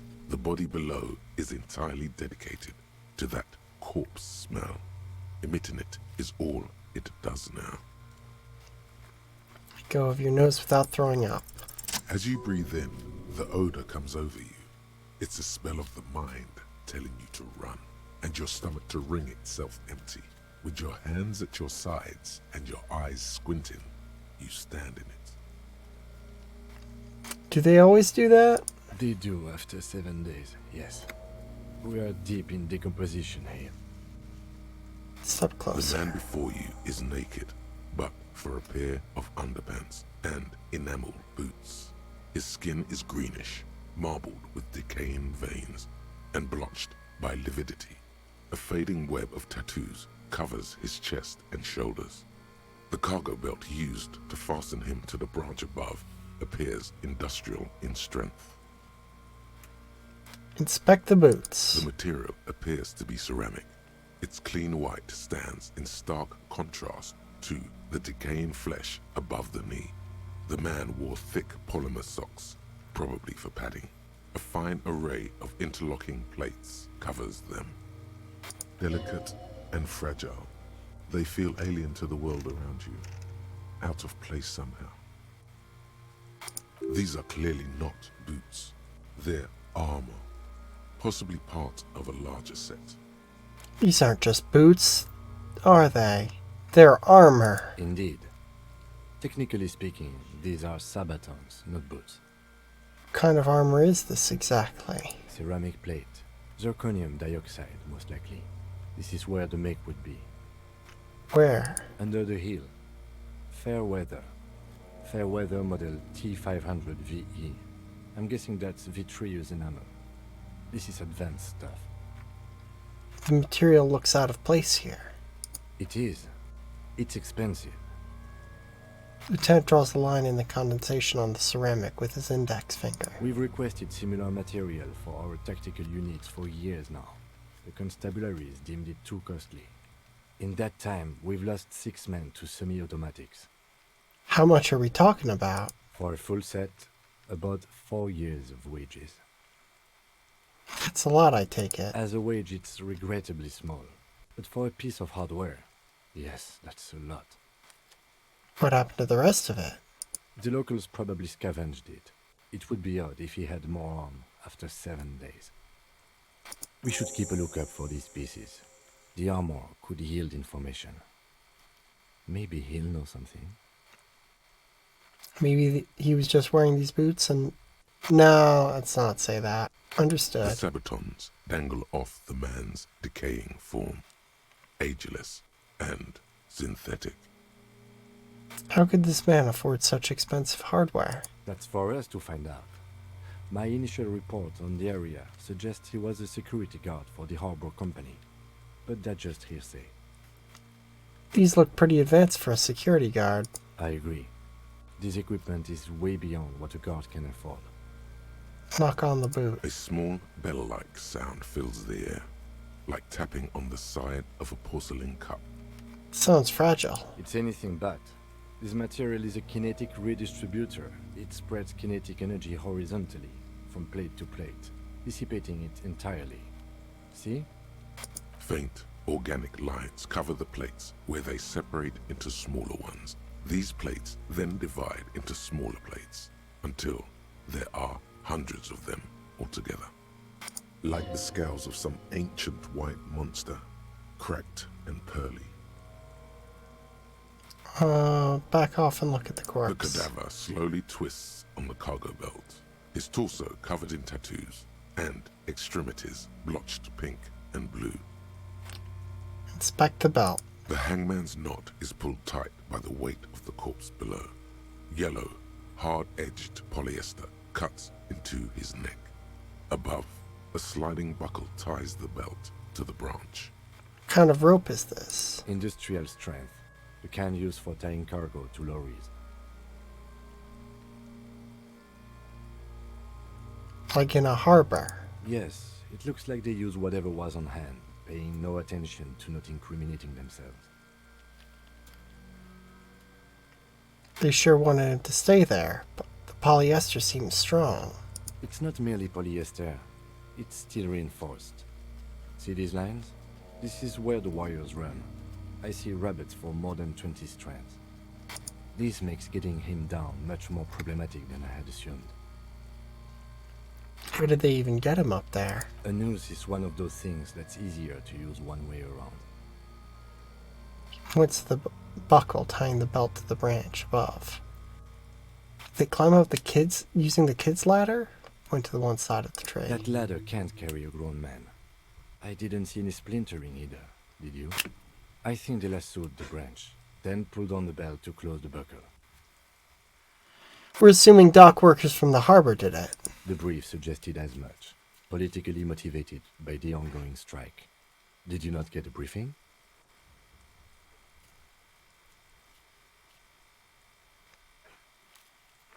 No, they must have forgotten to brief me. Then you should ask me the first moment we get. Back off The and look at the cadaver corpse. hangs from the cargo belt, limbs limp and torso covered in tattoos. Inspect the tattoos. An intricate web of blue lines stretches across the torso, from the right shoulder to the solar plexus. Each time they intersect, a small white star is formed in their crossing. Hundreds of fading asterisks riddle his skin. Their concentration is highest around his heart. His corpse is marked by stars. What will mine be marked by? Alcohol and heartbreak. Is this a map of the night sky? A map of the stars. I do see some similarity to astronomical charts. Great century Messinian, maybe. But this seems more particular. Customized somehow. As if someone left out most of the night sky, filtering it through personal choice. The principle of this filter remains unknown to you. The thought dissipates, and you feel as though you were only half right. I'm missing something here. So am I. A sun ringing fills the air as the lieutenant pulls down the zipper of his orange jacket. He wears a wide leather belt around his waist and a gun holster under his arm. He takes a thin piece of milled aluminium from his coat pocket and pulls it open. Sounds like a sword being unsheathed. A small lens appears. Some sort of camera. What's that? A Trigger Sunshine. Mini.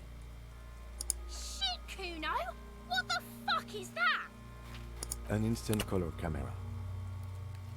He produces two metal-capped ampules and clicks them into place on the side of the apparatus.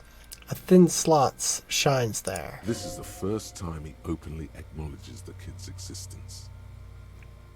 I have only 2 ampoules, so nobody move. I don't want to waste one.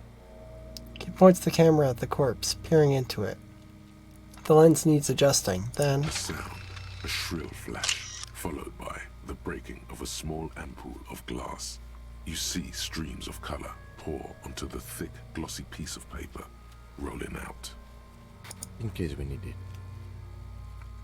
the lieutenant says, and shakes the paper, letting it dry in the cold wind. On it, a color-perfect copy of the dead man's tattooed chest. Cool machine. Yes, it is pretty cool, isn't it? There is only one ampoule left. Use it wisely. What do we need this photo for? It contains insight to the victim's person. By his build, I'd say this was a man of physical violence. The story he wanted his body to tell was important to him. It is his letter to us. Someone should decipher it. We'll need to show it around. Say nothing. Here, a souvenir. Don't lose it. The glassy-eyed corpse looks by, his mouth mute and his skin as colorful as the chemical rainbow on the photo paper, teeming with opportunistic organisms. You've acquired an interactable item. Investigate this item further by going to the Interact tab in your inventory. Look him in the eye. His eyes are milky white and blind to the world, protruding comically from their sockets. There is no one home, just subaquatic terrors there. Dark brown hair grows on his head. His face is ready to explode from the organic processes inside. The death's head grin has passed. What remains is an unrecognizable mess. Tell me, who are you, dead man? I'm gone.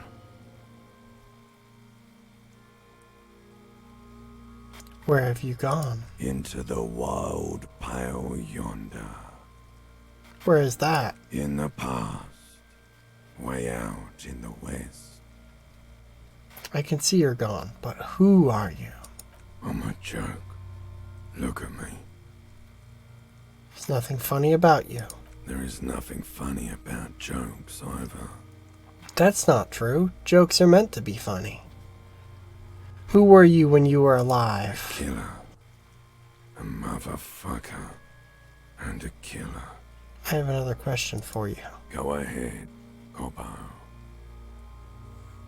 What is happening? What do you mean? I'm talking to you. It's the power of your Black frothy liquid starts bubbling out on his lips. imagination. Yeah, man! Don't be crazy! Inanimate objects and dead people can't really talk to you. Your wild imagination is doing this. Ask some more of those questions you love so much. He loves those. Why do I love questions so much? Because you're a copperoonie. Look at all of them go. Do you want more questions? No, I'm good. Your lost Coppo Dopo would have been so primo. Enough. Come back later, Coppo. Amuse yourself with my frank manners and my memento mori features. If possible, also, see me in your dreams. That's not what he said.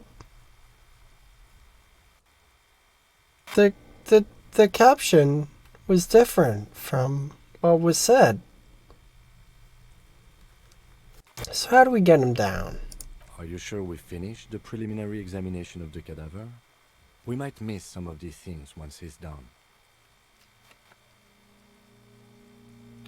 Step back and have another The look cadaver first. slowly twists on the cargo belt. Squint and step back. As you narrow your eyes, the monster before you blurs into a violent mess of green and pink.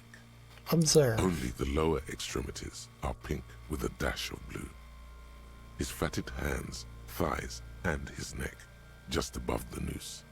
The rest of the corpse appears dark green in the cold spring air. Stop. Relax your eyes. The cadaver slowly twists on the cargo belt, his torso covered in tattoos, and extremities blotched pink and blue. Yep, the preliminary examination is done. Let's get him down from there. The steel-reinforced belt presents a unique challenge. I brought chain cutters, but I don't see a good angle of approach to the belt. The cadaver is a good 1.2 meters up. Neither one of us can reach the belt without assistance. And even if we do, there's the question of cutting it.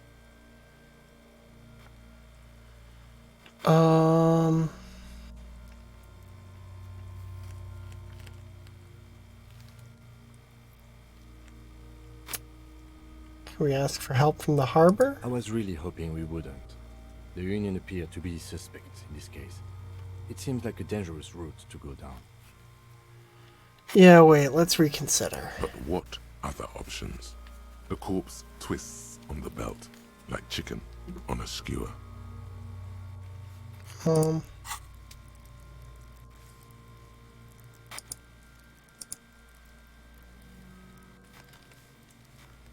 So I've got a new skill, huh?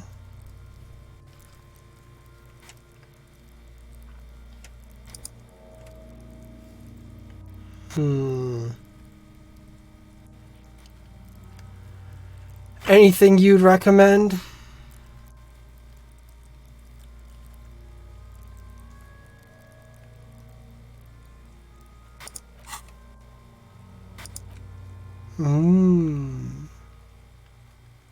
Currently, I think I want another skill.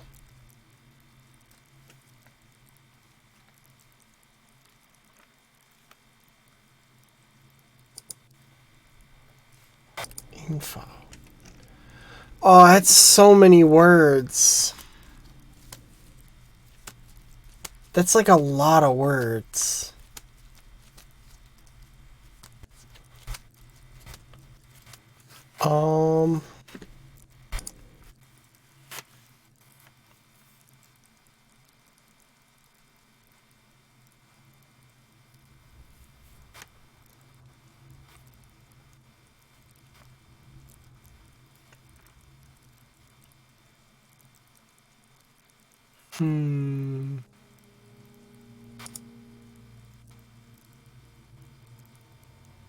Healthy organs could be good.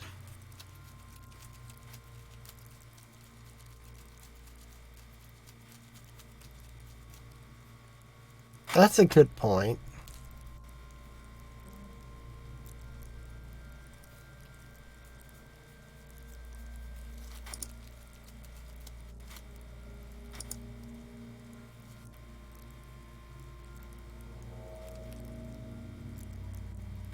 I don't think I'm going to be doing a lot of drugs. So I think I'm going to skip electrochemistry.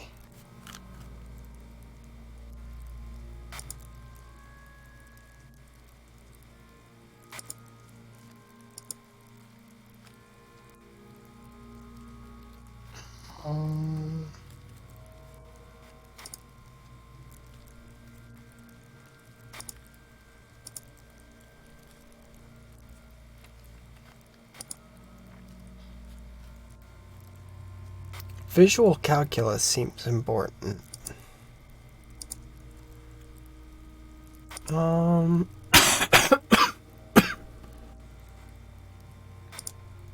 Honestly, pretty much all of the intellect ones seem important.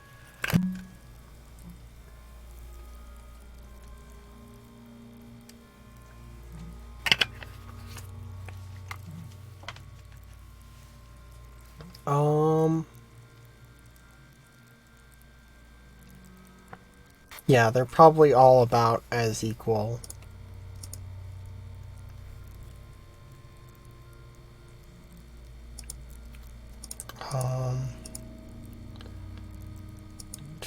Visual calculus. Visual calculus. Logic.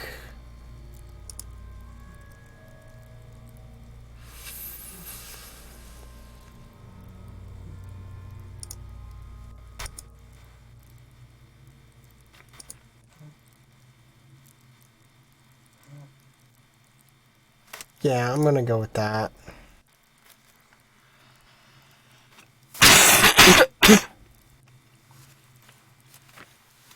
Oh.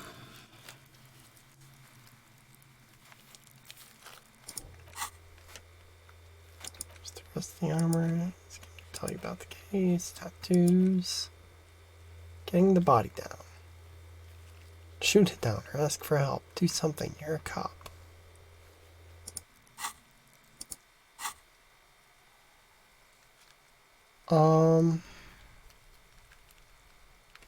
Saw the branch. Climb up there and saw the branch? Yeah, it seems dangerous. There has to be a less risky way, with less falling down of trees.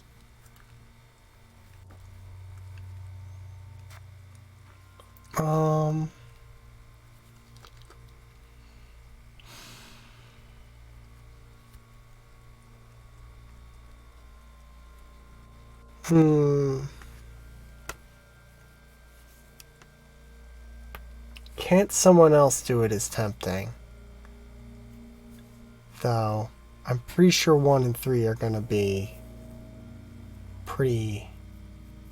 No. I'll have to ask for help from the harbor. They do have the tools and the men. And since it looks like they put him there... You can get him down too. Okay. Let's do it in the lousy, dangerous way. How do we get inside the harbor? From the gates, by negotiating or fighting. I'm unenthusiastic about fighting. Or we can try to find some secret third path. It's unlikely though.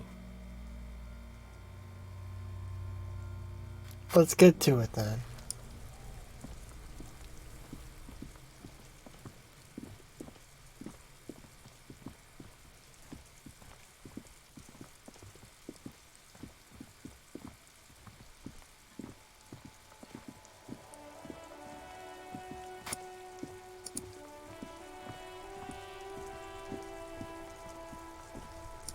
Oh, is there a way to run?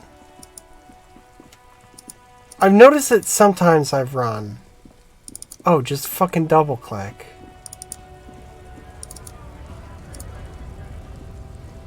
Wow. Where's... Oh, they stored fuel here, and now they store booze.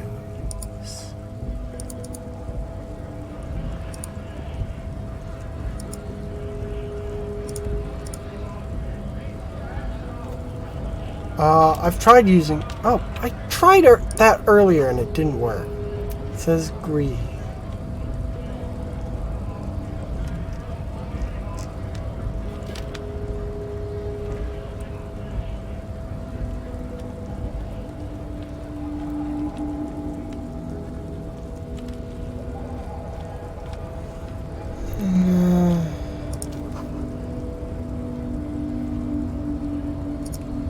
I don't like this guy.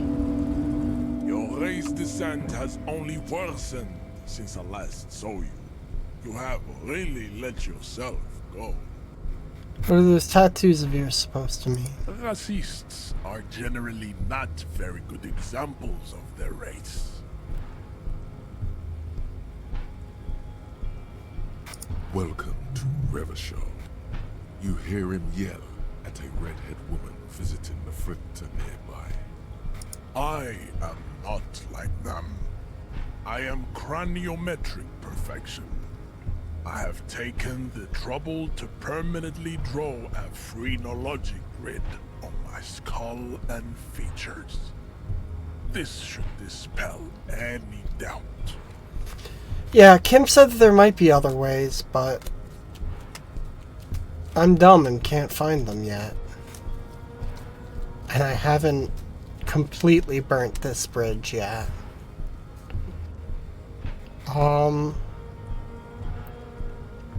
Why isn't there an option to point out that phrenology is dumb and bad and dumb?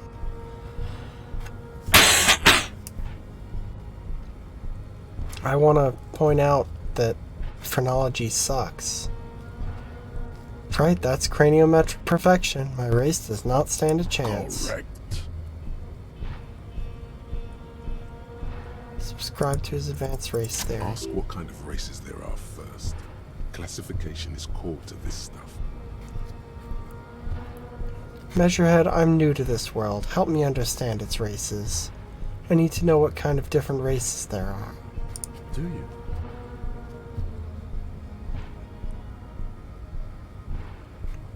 This is for the thing. The lieutenant looks toward the harbor's electronic door, and then, to you, he lets out an audible sigh. You are obviously a liberal, Sailite. A polyculturalist. I can see it from your love of microtechnology and your sartorial choices. Do not deny your friend the truth you have denied yourself. There are 3 categories of race. Type A, the heroic races. Type B, the servile races, and the vile CF race cauldron of pederasty. Which one do you need education on? Can I just skip this? Those are the Simonese, the Areopagite, and the Oxy. I already regret doing this. Excluding the Maun, of course. The Maun are riddled with eczema to the point where they find it impossible to smile. They are all lactose intolerant, a common result of inbreeding. A receding genetic pool has led the Maun on reprehensible street parades. In Maun cities like Stadskanal. Is there a... I haven't quick saved, so... Yeah, the only autosave was, a full real-life hour ago. I didn't realize that there was a quick save function. This game kind of seemed like the kind that just... I thought this game was like hardcore mode, or Iron Man mode, or whatever the fuck you want to call it. You know, where there's just like the one autosave, Dark Souls style. I just assumed that this game worked that way, since it is such a game of consequences and failing forward. Yeah, that would have been good to know. I guess I should have checked that.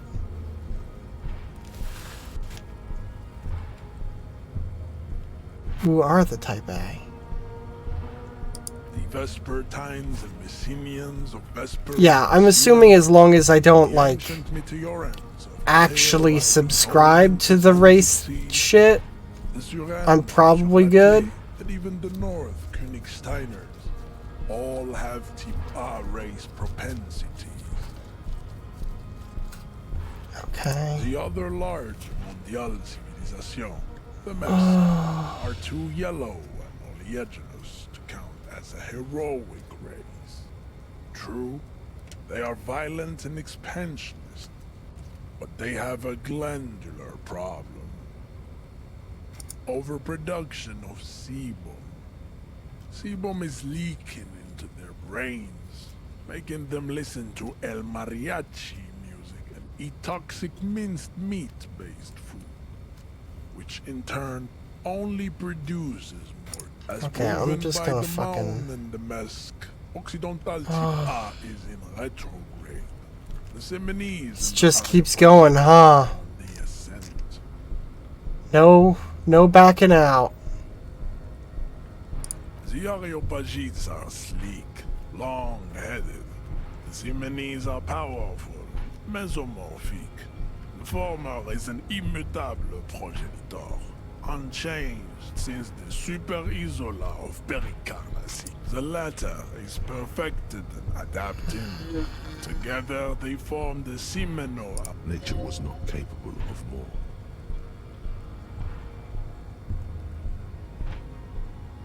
Type B are the unheroic races. Amorphous none. To an untrained eye, the Koiko appear white and pinkish, like a ham sandwich. But look into their eyes and you will see. Pinkness is a racial quality that has to be earned through centuries of advanced ballistic warfare and cultural domination that the Grad people have undergone for drinking alcohol and smoking the degenerate tobacco. The Koiko, This sure is the countless a lot of stuff. Grad are all inexplicably obsessed with Podart.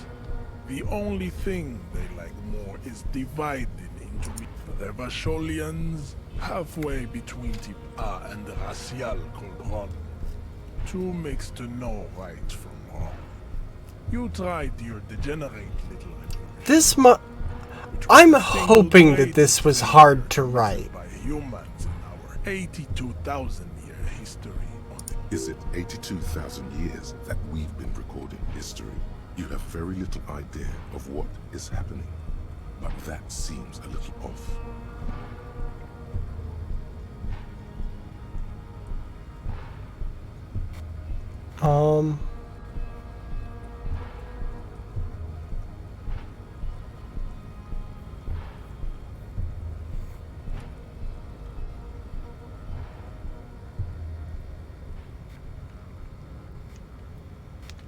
Revolution sounds like it was actually very good and The necessary. revolution came to Ravachol from Grad in Zaraz-ridden potato carts. It is literally an illness, a prion disease that leaves the parietal and frontal lobe ridden with holes. A soft, sponge-like mass of dementia, hallucination. The revolution is fatal familial insomnia. Hereditary prion condition passed from the I'm full of regret. I'm full of regret. But not enough of type mediocrity. Tips CF are a museum of failed chimeric experiments and tragic maladaptations. They are tortured creatures waiting to be put to sleep. Your morbid interest in them worries me. Yeah, It better would not. be cruel to entertain ourselves with their deformities. Well, I've been through Were all the there any racist shit. able-bodied, Do I you pass? understand nothing. To solve the great race enigma, you have to first ask yourself, what is the race enigma?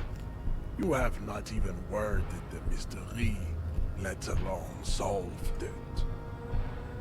Will you help me get that body down if I do? We will see. Access to the Union is important for our investigation, but there may be another way, without becoming a race theoretician. Am I mildly worried he might take it seriously? The lieutenant thinks. Yes, I am, he concludes. I am worried. Okay. Lost, though. Buchan, I cannot possibly imagine what else we have to discuss. We still need to get into the harbor. We need help with the tree situation. There must be another way.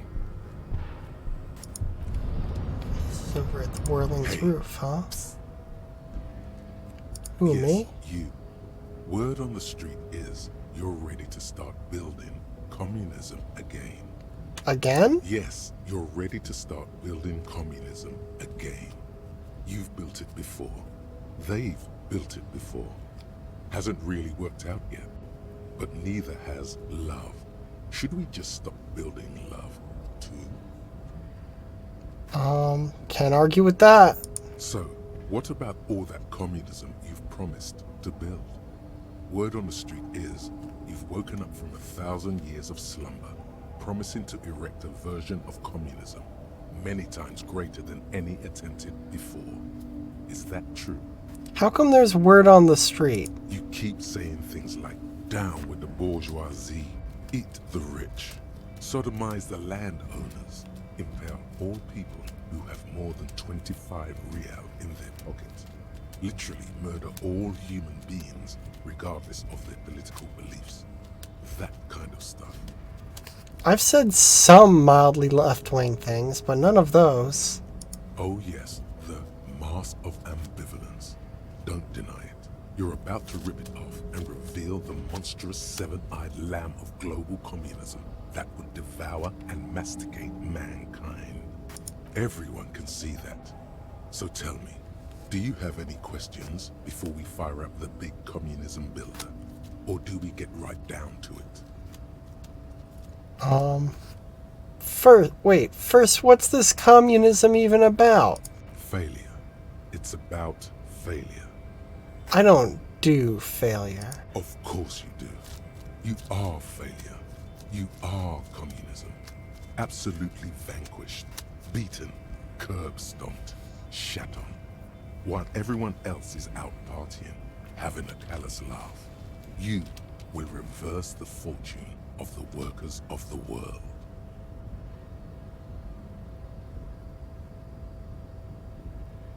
You alone, against every Okay, I figured that was the against case. every That it would human add alive. shit to 800 trillion this real stuff. in the hands of Yeah, an the thought impossibly cabinet. well-organized ruling class. Towering city blocks of bankmen who have the ears of prime ministers. Million-headed armies of nations and the love of your own mother. You against the atom, the charm and the spin. Where the whole world failed. Matter failed to bend to human will. Human will failed to get out of bed and tie its laces. You alone, single-handedly, will rebuild the dreams of the working class. You are the last communist. Now get to work, comrade. Roll up your sleeves and start building communism. Oh yeah. Get the firing squads and the animal wagons ready. Wait, firing squads? You didn't say anything about those. Too late to back out now. You can't make an omelette without breaking a few million eggs.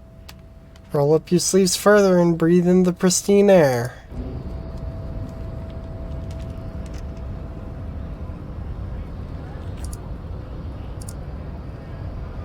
Yes? Tell me about the case. What do you want to know? Would you say this is a mysterious case? No, it's not a particularly mysterious case. Why not? The deceased is a security guard for a corporation involved in the It doesn't take a DeLorean polymath to put the pieces together. I just don't see the case I do. getting more mysterious than that.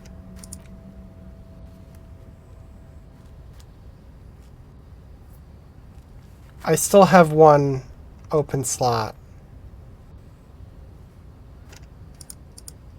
It seems like that gives me a debuff. That sounds like it kills my visual calculus.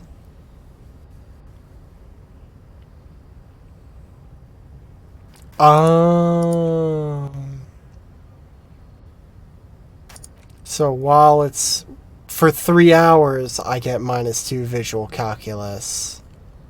But afterwards, I get some sort of cool and sexy communist bonus.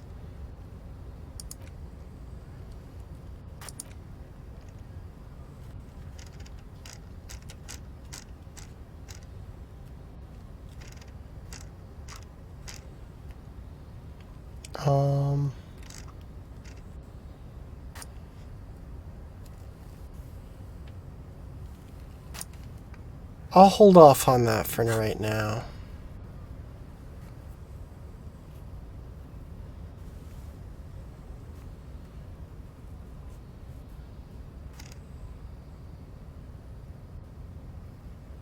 White male in his 40s, what more do you need? I'm relieved that you agree. He is glad and surprised to see an officer who can appreciate the less than spectacular. Is there anything else? You look like you were about to say something. Do you know the feeling when you've begun filling in a crossword, but some of your answers don't quite seem to fit? That's the feeling I have right now, for some reason. I know exactly what you mean. It will turn into quite the puzzle yet, I'm afraid. Literally anything about this case. Can't remember a single thing. Ah, yes. The case brief you missed. Now I remember. Brief, yes. That sounds good.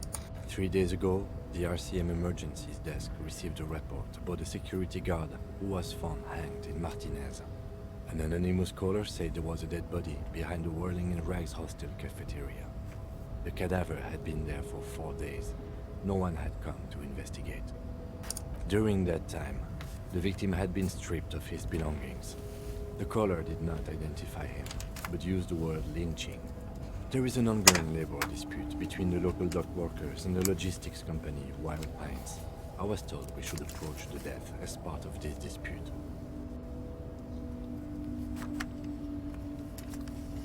Wait, does the briefing say who the victim was? A security guard or worker of some sort, hired by Wild Pines. This was just hearsay from Martinez, of course. We need to find out the truth. Why didn't we know anything about the caller? They didn't identify themselves in any way. The tone was muffled using a device of some sort. The desk could identify neither the caller's age nor sex. Ha, joke's on you, robot. I'm already hydrating.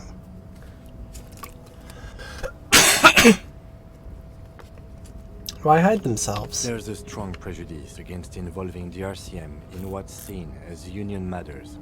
The Dock Workers Union is the de facto police in Martinez. Now it appears they've started executing too. We cannot allow that.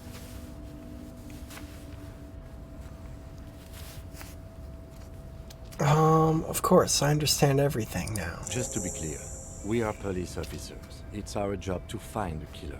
That's the case. Uncover and arrest the killer.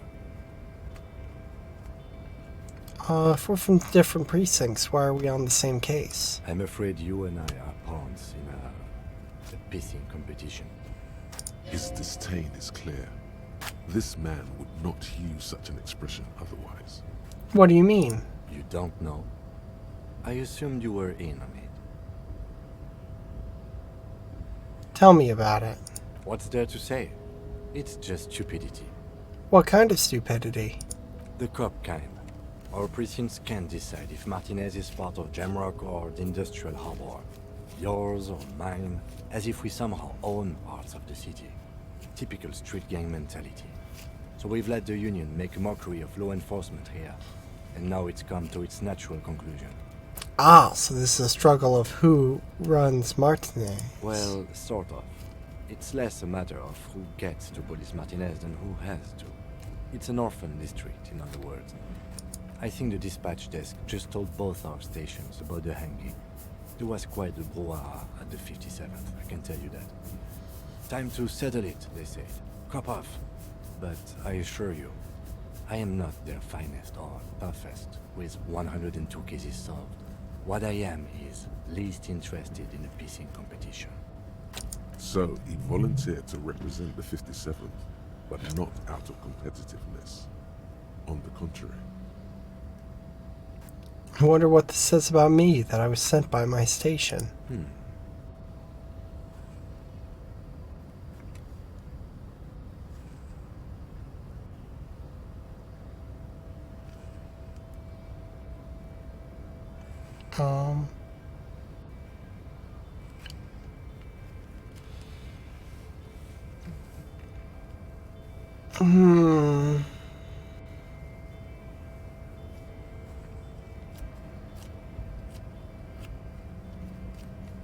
I'm gonna leave why I was sent unspecified. The silence carries.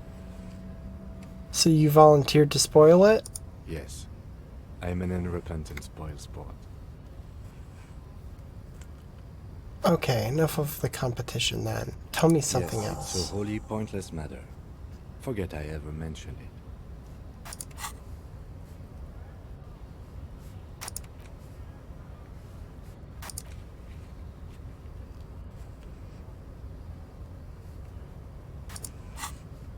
He's actually glad it's addressed now.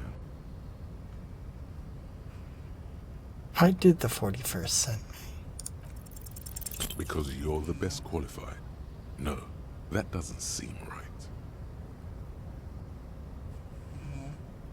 Dumb brain, I'm good for nothing. You look dumb if you keep the lieutenant waiting for too long. Aww.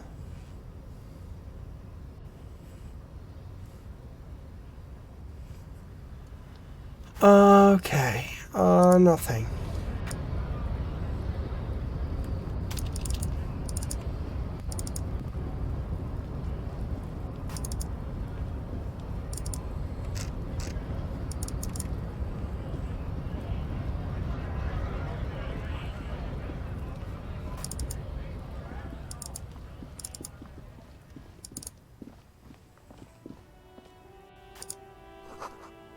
What's for Winter East main entrance?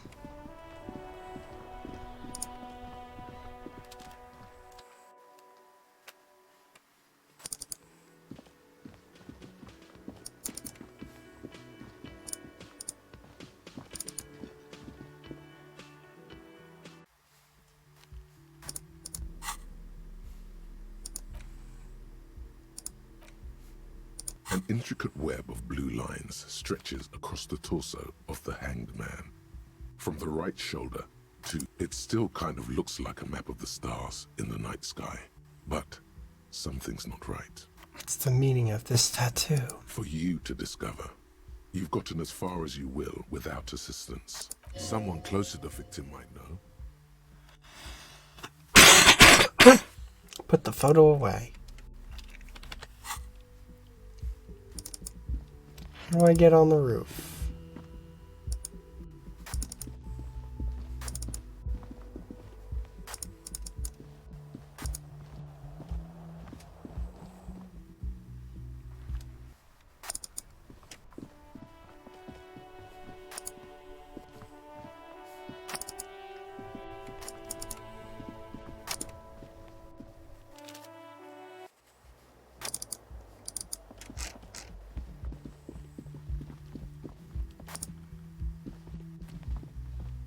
The door is closed. No. There is no answer. You hear the shower being turned on. Somewhere inside, a tremendous loneliness comes over you. Everybody in the world is doing something without you.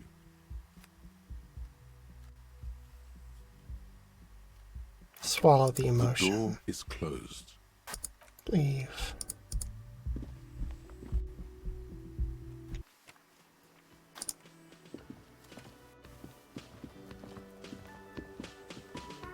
Can I help you?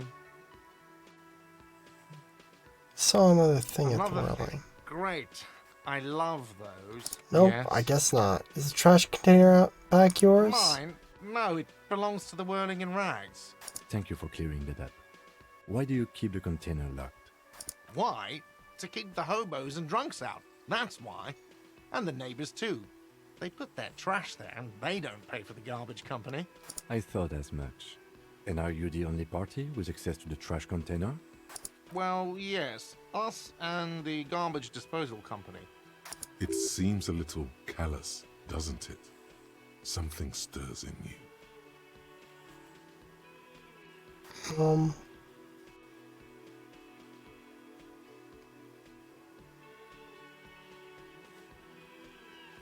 Wonder what this feeling is. Prod at him and find out. Doesn't it seem callous to you, guarding even your leftovers from the poor? Callous? What are you? Kras Mazov? Almost all establishments in Revachol keep their trash locked. The Whirling in Rags is not special in that regard. Krasmazov, nom de guerre, was an economist and a historical materialist. He was a leading figure on the Grad side of the Centennial Revolution, where he headed the 9-day government. Mazov is considered the father of scientific communism, Mazovian thought, or Mazovianism. Is it the 9-day government or the 11-day government?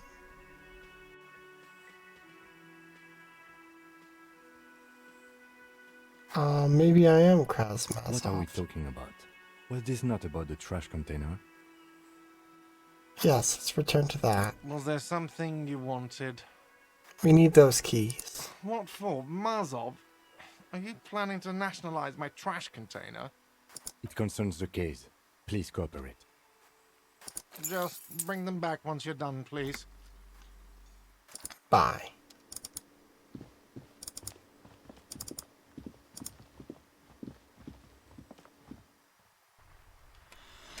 How do I get on the roof? It's not through the trash container, I know.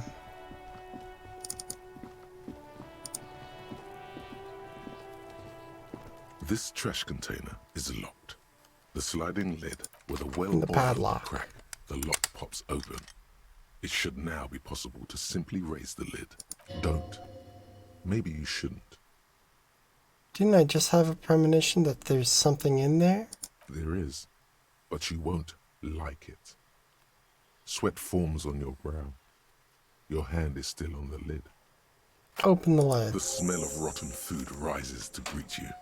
You see soggy cartons, dirty rags, and organic waste. We're just in time. This hasn't been emptied for over a week. Pick at the rags. Among the threadbare kitchen towels, something catches your eye. A pair of denim trousers, Grab As them. the legs of the slime-covered jeans begin to unspool from the garbage, a rank corpse smell fills the air. The victim's clothes? Cadaverine odor is faint. If these belong to the deceased, they were removed when he was still in the early stages of decay. Drop them in here, officer. The lieutenant produces a black plastic bag marked evidence in his pocket from his pocket. Guitar marked blue jeans. Pockets empty or emptied. He wore them with a belt, too. A white belt. The loops appear stretched, but He looks into the container. the belt is missing. That's it. Do you see anything else in there? I have another bag here. Something slimy catches your eye. Reach for it. A drab, long-sleeved shirt, olive-colored, appears from the food waste, dripping with pus. Bag the This shirt. is a military-type overgarment. No label or serial number. This is the kind of rib-knit shirt that's worn over light armor to conceal it in an urban scenario. Anything more? The rest of the rags are just kitchen variety waste. A yellow old mug that catches your eye. But other than that, A thrown out towel, a mug, that's all. Alright. We should go to Gart again and ask if he knows who put the clothes in the trash. It could be as simple as someone from the hostel cleaning the yard. Or that one. I'd advise against confronting that force. You think someone from the whirling might have been involved, maybe? Not really. All we know is the victim's clothes are in the trash. The lid was locked, and his establishment had the key. It's just a small loose thread. the Okay. lieutenant nods, then looks back into the trash container. Look under the boxes of carton? You see milk, an egg rest with one broken egg in it, some pasta wrapper. Picking up the soggy packages somehow feels familiar. You've done this before. The movements are recorded in your elbows, the methodology in your fingers. You're used to this. Used to what? Dumpster diving? No, searching for evidence in the trash. Dive further. A box falls into pieces in your hands. Batiste Soleil cereal. There are plastic pasta packages below, and turbo noodles. Nothing of note, however. Close the The lid. container sounds a muffled gong. That's one thing off the list. I think we got it all. Leave.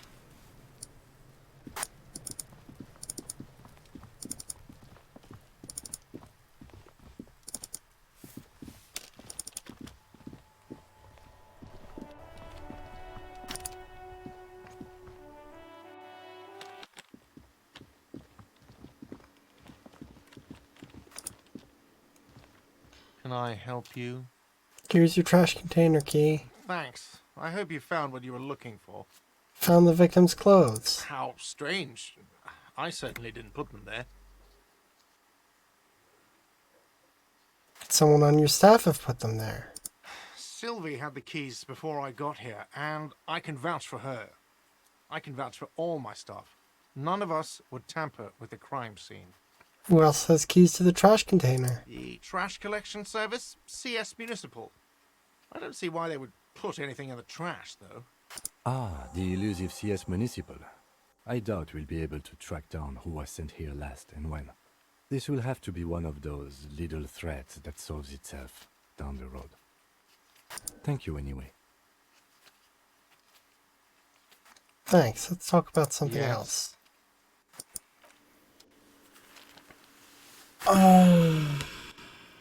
How do I get on the fucking roof?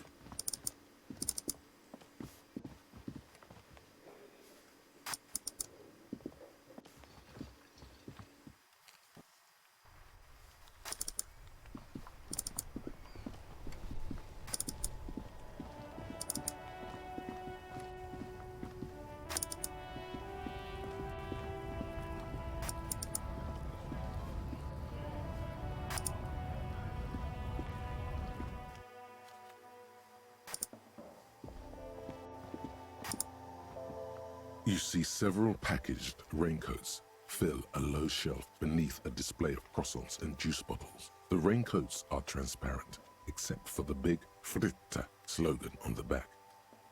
The packages are small, discreet, sloppily stacked, making them easier to take unnoticed. No need to worry about knocking over a display.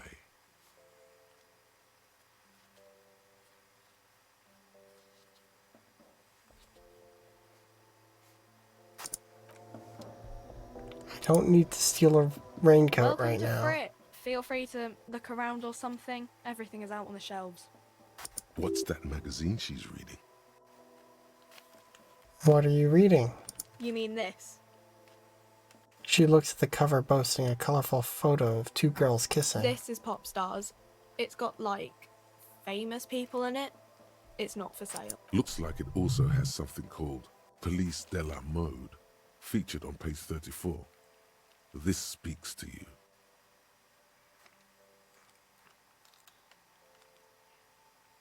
I'm not interested in that magazine. I don't know why I asked about it. Yeah, me neither. Let's proceed. I have some questions for you. Okay. I'm not really supposed to be chatting to anyone, but... Can you tell me anything about the dead body? I don't really know anything. I mean, I know it's there, but I haven't seen it, so... Did you know the man who died? Not really. Not really. Does that mean you knew him a little? No. I didn't know him at all. What do you think happened? I don't know. No need to worry. It's just standard procedure for us to ask around. If you hear anything, let us know, okay? Okay. Thank you for your help. Uh-huh. Leave.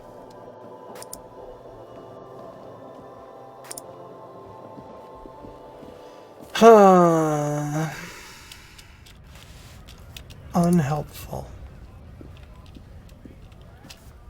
Welcome to Rivachol. Announces the rotund man. The remark isn't addressed to you. It's addressed to the lieutenant. Why are you addressing my partner like that? Don't you welcome to Rivachol me. My grandfather came here from a 3,000-year-old racist isolationist culture, while your ancestors came to this island a mere 300 years ago. Every school of thought and government has failed in the city, but I love it nonetheless. It belongs to me as much as it belongs to you. You tell him. It's men like you who keep Rivachol divided, making it that much harder for everyone to climb out of this post-war limbo. So we are in a limbo. Oh, come on, man. I just said, welcome to Rivachol. It's a lorry driver thing. I know exactly what you meant. You think my kind doesn't belong here, that I should watch myself and behave. Damn, dude. I'm an officer of the RCM. It's actually my job to make sure you behave. I would advise you to remember that. Silence. The air between them becomes tense. Your partner needs backup. Now's your moment to shine.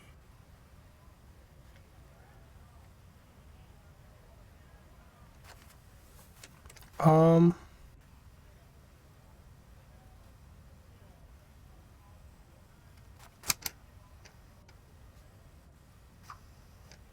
like how the guy's racist lorry driver.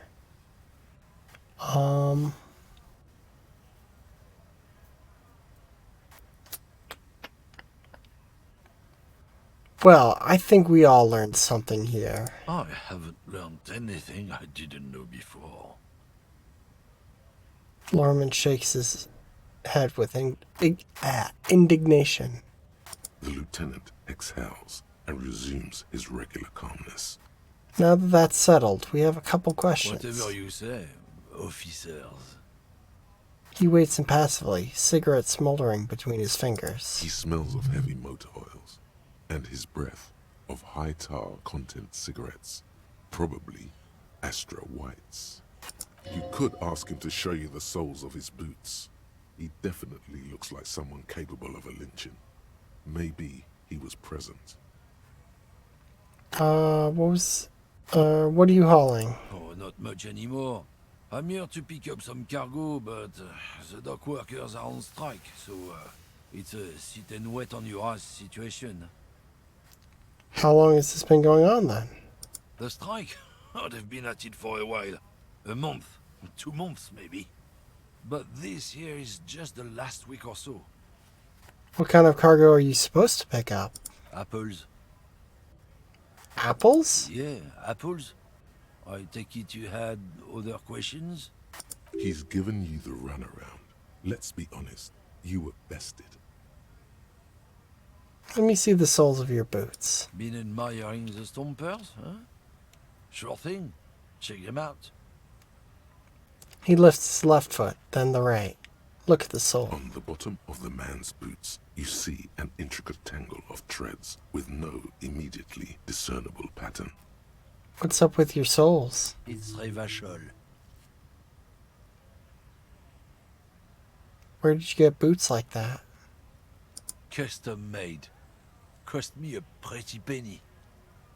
But why? For when the invasion comes. The last thing they'll see before the lights go out is illustrious Revachol. It doesn't look like the lieutenant cares. He just makes a little note.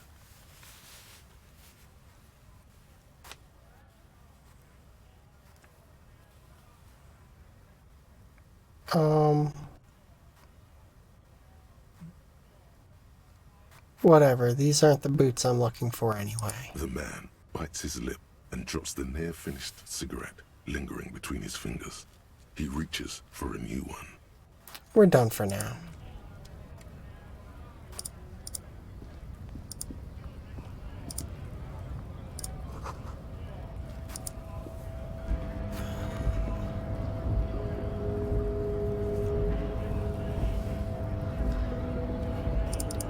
Okay, how do I get on the fucking roof?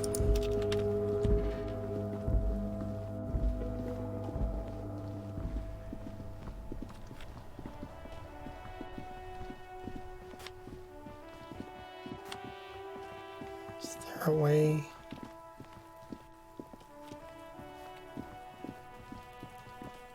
Around the back?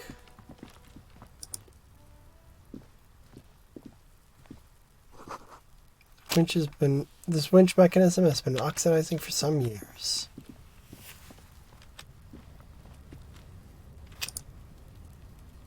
An inconspicuous pile of the roofing material, Eternite. Why am I looking at this pile of roofing material? Because it's nice and orderly. Well-laid pallets. Easy on the eyes. No, there's more to this. You get this strange feeling. What feeling? Hard to say. It's gone now. Feelings pass, you see. Especially the small ones. What is this? It's nothing. Someone just left some roofing material slanted against an old shack. Leave. Well. Hey, look at that. Another autosave. Weird. Hello! Welcome!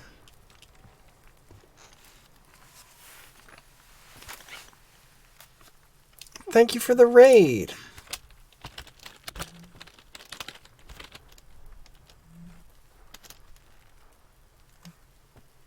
Dead by Daylight, classic shit.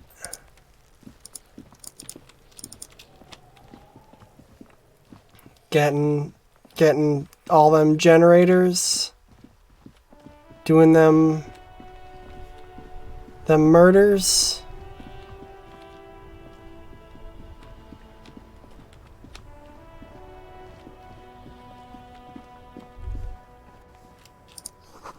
Super great. Gateway to the river felt. He seems that way.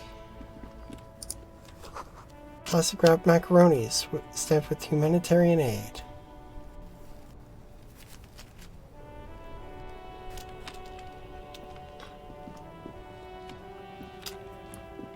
Well, there's always next time to be murderer. I think we can all aspire to that. Utter rest from the sewer, sour, acidic, and strangely comforting. You see a Samaran street vendor surrounded by a motley assemblage of goods. When he realizes you're looking at him, his face breaks into a wide, welcoming grin. The name Sileng is embroidered over his breast pocket. Happy shopping, officer! Everything's cool here. What's so cool? Everything's cool.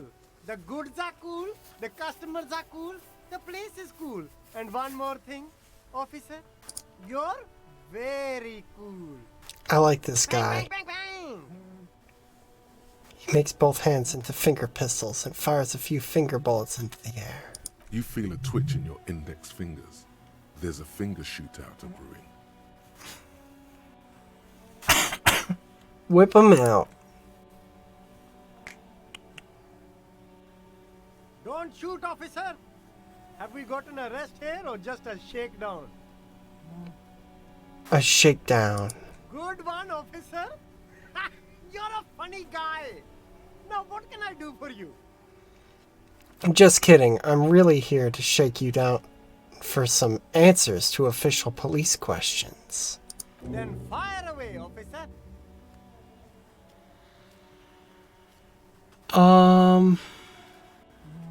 Persuade him to give you some money. Nope, that seems like that'd go poorly.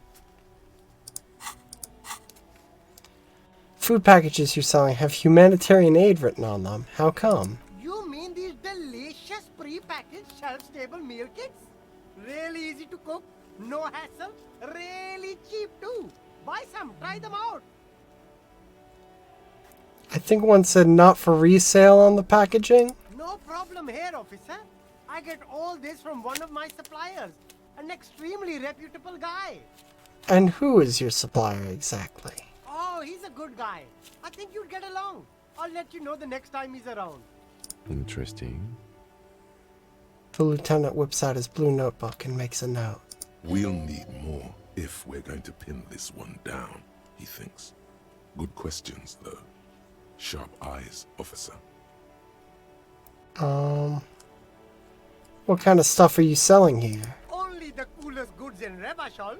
I've got sneakers, speakers, extremely comfy pants too. Try them on right here. No shame, only freedom. Where'd you get those comfy pants? I'm an entrepreneur, officer. I've got sources, buyers, suppliers, distributors, manufacturers, wholesalers, all extremely cool and above board. Do you have a permit to sell all that? Good joke, officer. Here we don't have permits, just economic freedom. Take a look around. He takes a deep breath. You glance around the decrepit buildings, the miserable weather, the sidewalks strewn with sunflower seeds and a dust-choked air. It's beautiful. Beautiful freedom. Kim, is it true he doesn't need a permit to sell? It is, yes. Anyone can set up their shop whenever they feel like it. That's right. No permits, no bureaucracy. That's why this city and its law officials are so cool.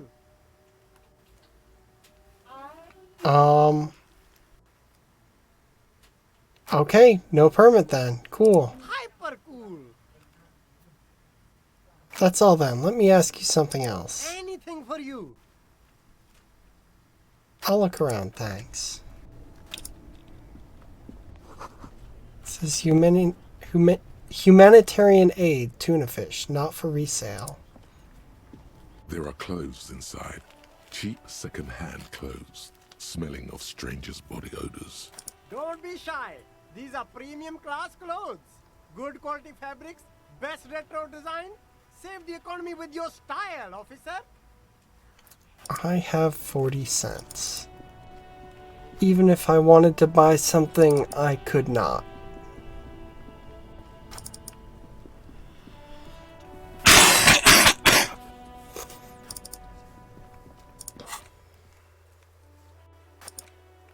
Close the trash. Oh, I guess I could talk to this stupid kid again.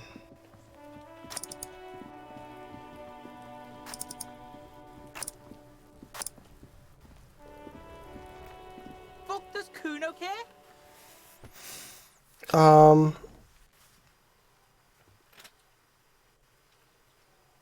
Figure out what's going on with this kid. It's not Kuno. It's Kuno S. Interesting. How? Kuno S is by far the worst of the two. Kuno has no problem being near you, but the other hides behind the fence, afraid for her, like she's done something very bad. Also, Kuno hasn't stopped talking to you, even enjoys it from time to time. When you talk to the other one, it's like talking to a cornered animal. She only hisses. All in all, Kuno respects madness. You cannot hope to outdo her on that front. You must win yourself a few minutes with him alone. Act on it. Try and separate them. Fuck you, Kuno. whispering about. He's whispering too. He's going with it. But watch what happens. Fuck you, whispering about. I hate that. Kuno wants to whisper. He's gonna fucking whisper, okay? Let's whisper, pig. This is it. You've got him. But be careful. You can still fuck this up. Don't make Kuno look bad in this.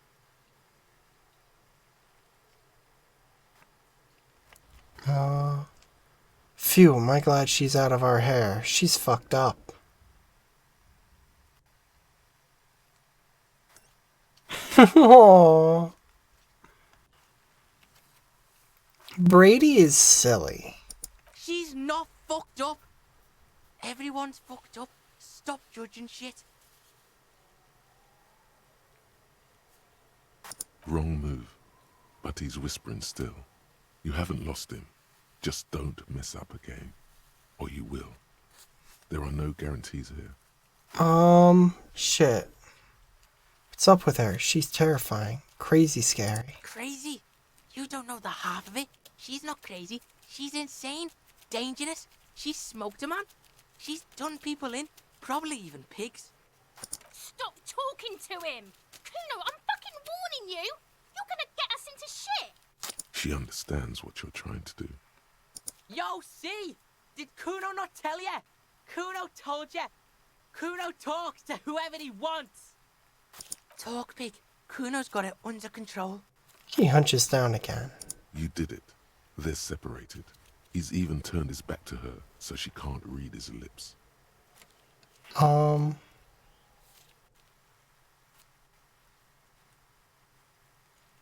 What do you mean she smoked someone? Kuno means she killed someone. That's right. She's a killer. Like, actually a killer. His little green eyes are fixed on yours.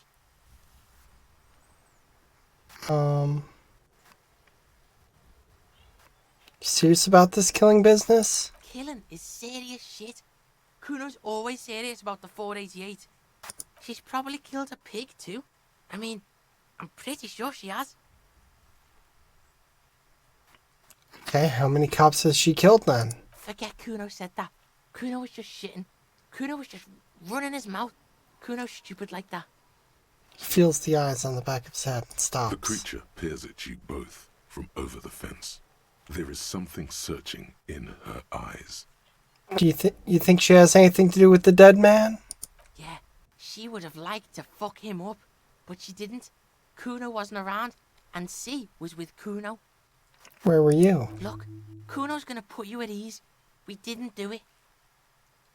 He speaks the truth, my liege. Is she your sister? Fuck no, she's not my sister. She's just a stray who got in, like a mad dog or some shit. Stray? Yeah, she was just there. He points at the apartment building behind the fence. What was that, Kuno? The little one twists her neck, looking at the building. She was in the hallway, dripping wet, by the fucking shoe rack, in the dark. Why was she dripping wet? Kuno's got no fucking idea. Her hair was all wet. I think she pissed on the floor too. She was there for 3 days, in the corner, every time Kuno went out. You said she got in? How? I don't know. Someone left the door open. Kuno comes home and she's sleeping under the desk, under the pile of clothes, like a dog. What about your parents? Kuno's dad doesn't give a shit. Doesn't even see her there. Or thinks it's fucking Kuno. Shit's all on Kuno. Kuno-S, two of a kind. Why's she called Kuno-S then? Because she fucking looks like Kuno. You don't know her name? No one knows her name. Kuno calls her C. What's that language she uses? Thing and thing. Fuck knows. She says it's the song of her people or some shit. What people? Crazy people. The fucking Nakis. I don't know. Some things are too awful to dwell on. The Nakis and Runkaris might be some kind of defense mechanism. How are you dealing with all of this? How's Kuno dealing? Kuno's dealing just fine. He doesn't need you fucking with any of it. C doesn't either. Kuno's got this shit under control. He spits through the gap in his front teeth. You need backup. I'm here for you. Listen. C is Kuno's go-to. Kuno's protecting her. You fuck with C. You fuck with Kuno. You threaten her. You threaten to take her away. This is what it all comes down to. He needs you to take him seriously now. I'm going to kill you. I'll run when you put the cuffs on her, sneak up on you later, and fuck you up. You understand? I can respect that. Alright. Now we can do business. Business? Yeah? What do you want? Kuno can hook you up with... He starts, no longer whispering. Don't hook him up with shit, Kuno. See? Relax. He respects the Kuno. Kuno made him respect the Kuno. You respect the Kuno, you get all kinds of shit. Kuno's gonna get you hooked on illegal narcotics if you run a little errand for the Kuno. Get you hooked, pig. Get his hook in you. Then Kuno gonna get you hooking for more. Cash in big style. Pig hooker. Okay.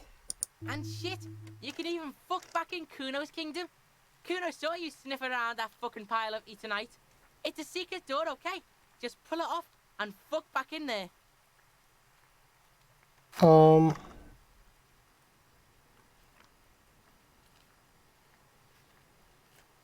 have more questions about the crime scene. Yeah? The kingdom of Kuno? The fuck do you want with it? You miss Kuno bonding? That's completely reasonable. He's very unpleasant to talk to. That man's clothes were in the trash container. How'd they get there? Yeah, Kuno doesn't know shit about that. That shit is beneath Kuno. I need to know. It could be a lead in an investigation. Someone may have tampered with the murder scene. Listen. Kuno doesn't care about this small-time shit. Just listen. Kuno saw what you did there, dumpster diving. Sad shit. Kuno could hook you up with some sweet rags. Shit like Kuno's wearing. Your size, good price. 500 real. You'd have to be blind not to notice the giant white letters F-A-L-N running down his trouser leg.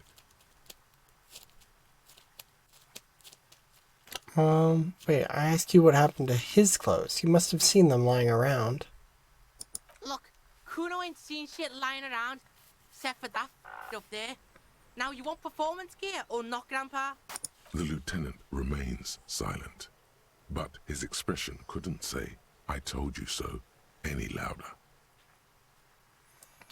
No, Kuno, you don't know anything about the tampering I'm investigating, and I already have pants. Whatever. Kuno was trying to help you, but you're too fat for falling anyway, pig.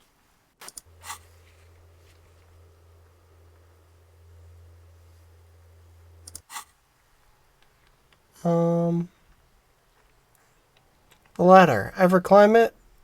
Look at that fucking shit. You're trying to get Kuno killed. So you would say the ladder is unclimbable? Fuck does Kuno know? Kuno's not a fucking acrobat. The lieutenant takes a quick note in his notebook. It's a trap, Kuno! Don't climb it, Kuno! What's in the greenhouse over there? Dunno. Kipta's gardener used to work there. Hold on, the gardener used to work there? Yeah, That's what Kuno said. She couldn't handle the heat, so she took off. Kuno can take it. Shit's nothing to Kuno. Wait, what do you mean by kip? Look it up in the library. Kuno's not a fucking dictionary. Fucking small brain. Kuno means the gardener, alright? You mean the young woman by the whirling in rags? That gardener? Look, Kuno doesn't explain shit. Kuno just says shit. He looks you in the eye and nods as if agreeing with himself. Yeah, her. I might have questions later. For now, let's talk about something Yeah, whatever. else. Kuno doesn't give a shit. I want to discuss the body with you. The fuck about it? Where's the rest of his armor? Kuno doesn't give a shit about the armor. How come? Kuno's fuck gimp's got one big thing wrong with him. He's a fucking mutant. A mutant? Look at him. Fucking growth hormone shit. He's a giant. The armor's too big for any man. Kuno doesn't give a shit about that freak armor.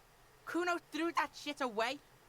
What do you mean you threw it away? Kuno tried to get the helmet on. It was too big.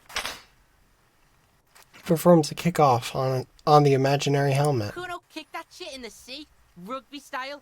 That shit means nothing to Kuno. You threw it in the sea? Yeah, that shit means nothing to Kuno. Kuno doesn't give a shit about material shit. Kuno's a fucking monk. You wanna fuck on someone about that armor? Go fuck the mustached union fuck. The jolly troubadour shit at the gates. Who do you mean troubadour? Yeah, cock and boot. You know that jolly union cow fucker? Came around talking about cows or some shit? Came around pretending like he cares about cows? He means Manana, the laid-back striker at the gates. You mean Manana? Yeah, he's the one you want to talk to. He's fucking crazy about that armor shit. Coming here pretending like he likes cows. Trying to catch a peep at Kuno's armor. Yes, this troubadour has it. You can feel it. Have you seen anyone suspicious around? Just a couple of pigs sniffing around in the dirt. That seems pretty fucking suspicious to Kuno. Yeah, you tell the faggoty Kuno. More on this later. Right now, let's talk about You're something else. testing Kuno. Get lost. Okay, I'm off. Kuno doesn't fucking care.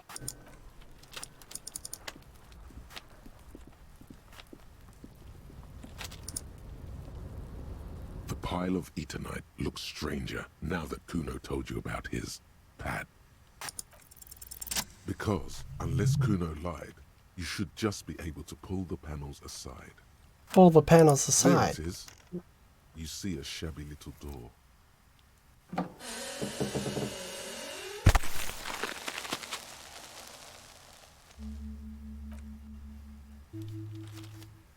So this is the shack Kuno mentioned. Let's take a look inside there.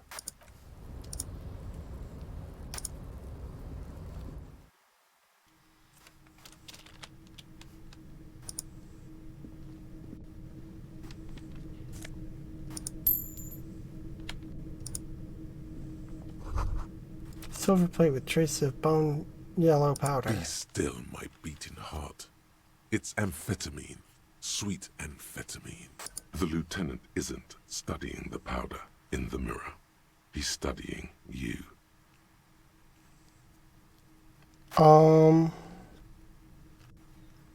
Someone has taken narcotics here. Perhaps the police should interfere? Perhaps not. This is below our pay grade, detective. However... He points to the ladder in the corner. See that ladder there? It's probably another way into the industrial harbor, no? A secret path the local kids use. That's what I'm looking for. Poster says get out of the way or get fucked up. Cured pig's head. It looks mummified. Empty tomb of magnesium supplement.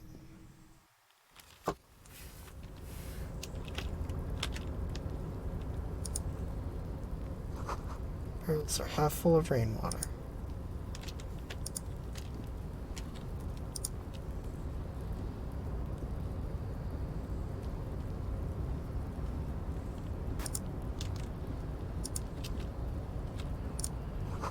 Doorway is going to collapse soon. Restoration pillars are keeping the ruins together.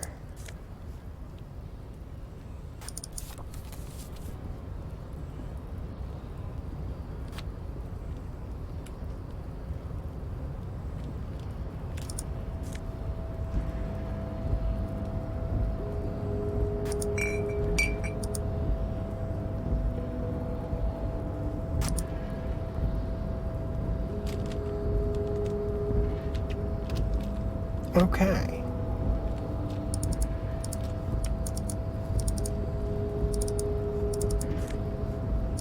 Hell yeah. Got over a fucking real now.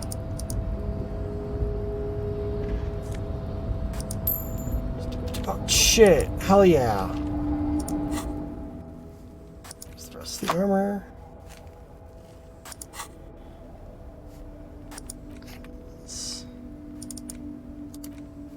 What I can do with that?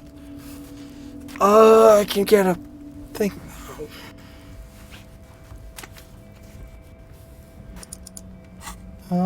Let's unlock another.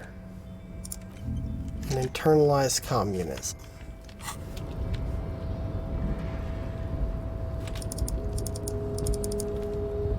Can I not get down? Is there...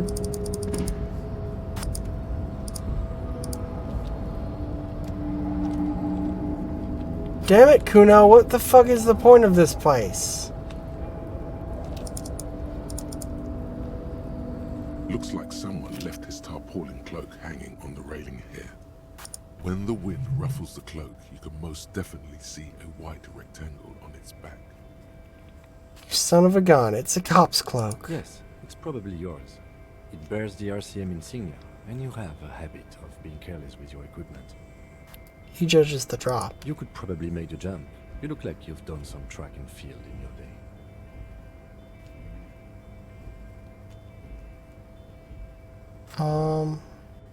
Look around. The wind is aggressive up here.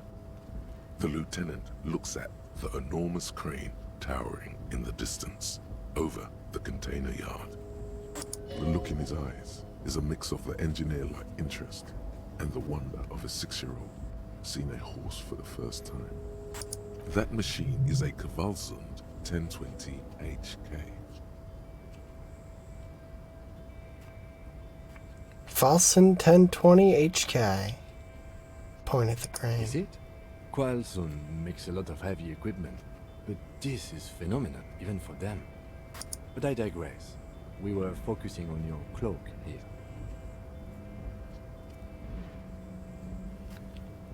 What exactly are we doing up here? I was under the assumption we could ask the leader of this union to help us get this body down. This is why we're here, right? Or it could be that we are just exploring. He looks around, wind rustling his hair. He's thinking you've forgotten where you are again.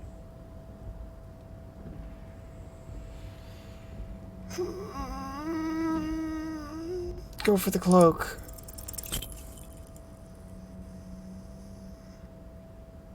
This is gonna kill me.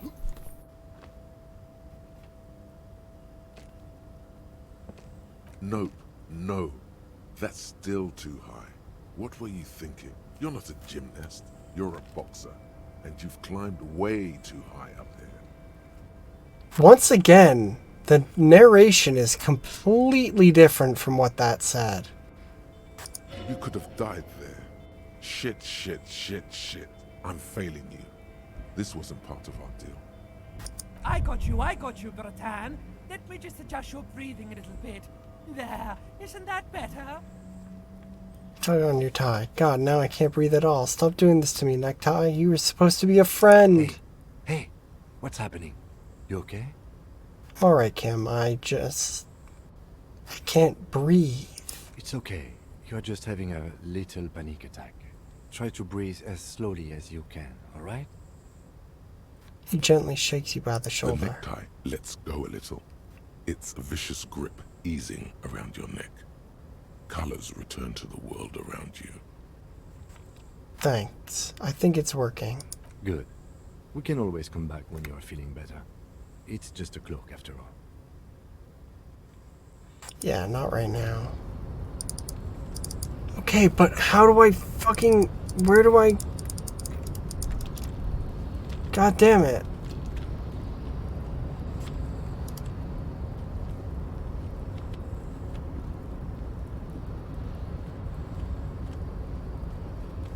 This was the thing.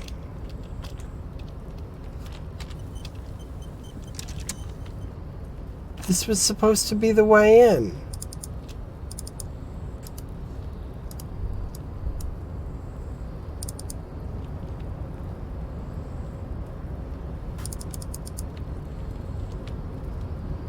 Kim,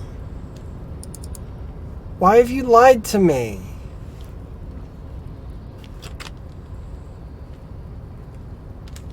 Kim, you said we could get in through the roof.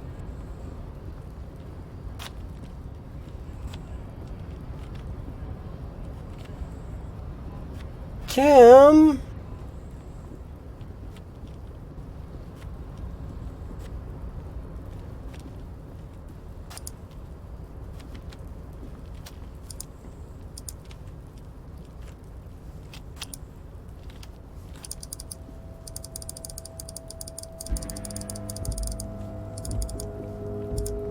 Damn it, Kim.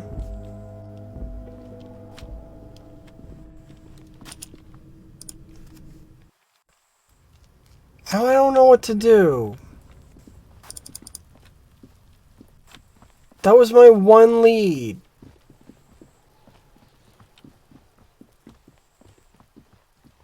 And it turned out to be a bust.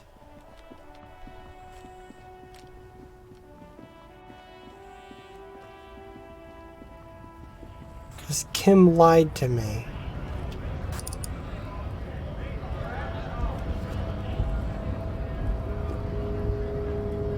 Hola, wandering man. How can I help you? The measurehead thing didn't go well. Could you help me with that somehow? Sorry. Busy surveying the situation. I'm sure you'll figure something out. You guys have all sorts of gadgets these days. Wiretapping, telescopic batons, futuristic circuit bending to infiltrate harbor machinery. Maybe you could even knock that Kowalson crane over using some remote controls. Or calling in tactical air support. You guys have air support, right? Pretty sure we don't. At least not all of these things. I get it. Hush hush about the secret technology. He pats the side of his nose with his index finger. Something changes in his disposition. A merciful smile in the corner of his eye. All right, I may have some advice for you on how to deal with Jean-Luc there, out of solidarity to the RCM. It's low in technology, however. Yes? First, don't fight him, obviously. Second, get him to share his theory by being subordinate. Admit your lack of expertise. Basically, grovel. That's how I do it. You're welcome. Okay. Maybe that would work. We'll have to see. Kuno told me you were supposed to know about the armor. The little boy had it good on his promise. His promise? To get me into trouble. To sick the pigs on me. Pardon the choice of words. Not mine. What happened? I was asked to look into that armor situation. Official Union probe, you know. Track it down, see who took it. Did you? At first I thought, why not? Maybe the pieces can feed the strike. Buy us a few more days under the sun, you know? So I went to this boy. He said he'll make me his prison bitch. He's got eyes everywhere, and the cop's in his pocket, and he's the king of Jamrock. Serves me right for doing menial footwork. I dropped that probe right then and there, and it still got me into trouble. One bad move is all it takes.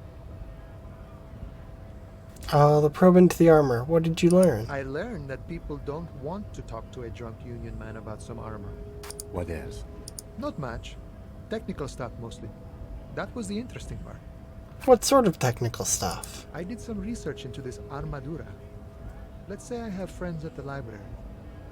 I didn't get into the material science, just how it comes off. How does it come off? In parts. 4 in total.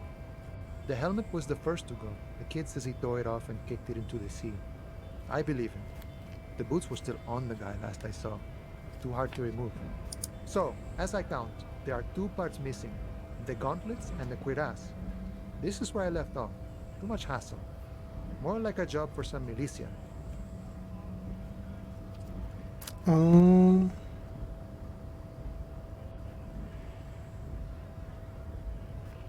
Hold up, 4 pieces. Helmet, cuirass, gauntlets, boots. What about leggings? Oh, they're just gone. They don't exist anymore, if they ever did at all.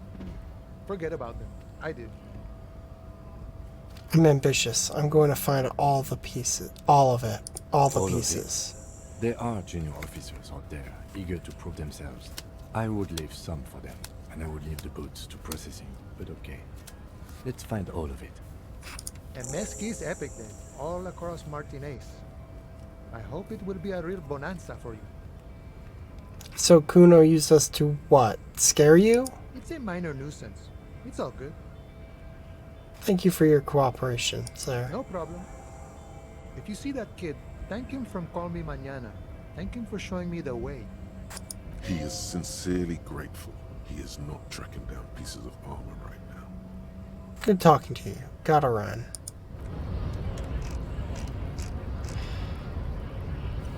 Man, am I gonna have to be a racist? I don't wanna do the racist shit.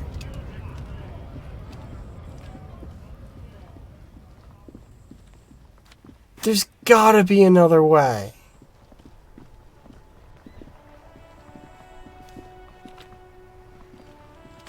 Is your car, Kim?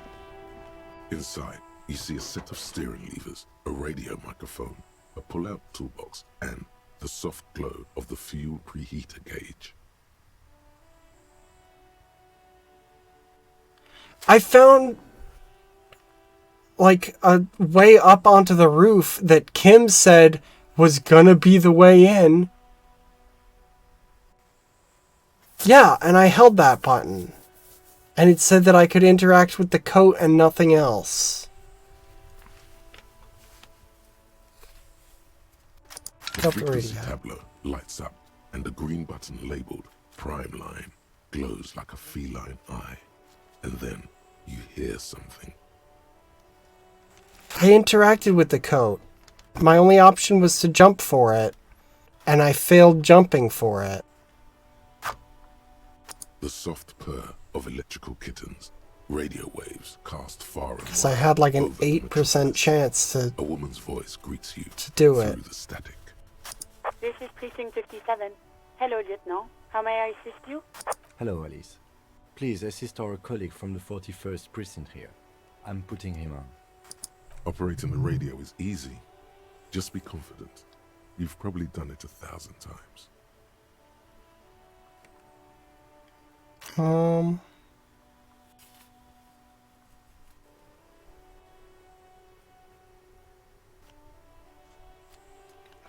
So, because I don't have the stats for it, I can't jump in. So my only option is to be racist? That sucks. This is Officer Alice Demetri, Precinct 57. How may I assist you? Oh, I didn't read my line. Hi, Alice. This is the officer from the 41st Precinct speaking. Nice to meet you. Under the green prime line, a yellow saved button catches your eye. You wonder what the lieutenant's default radio station is.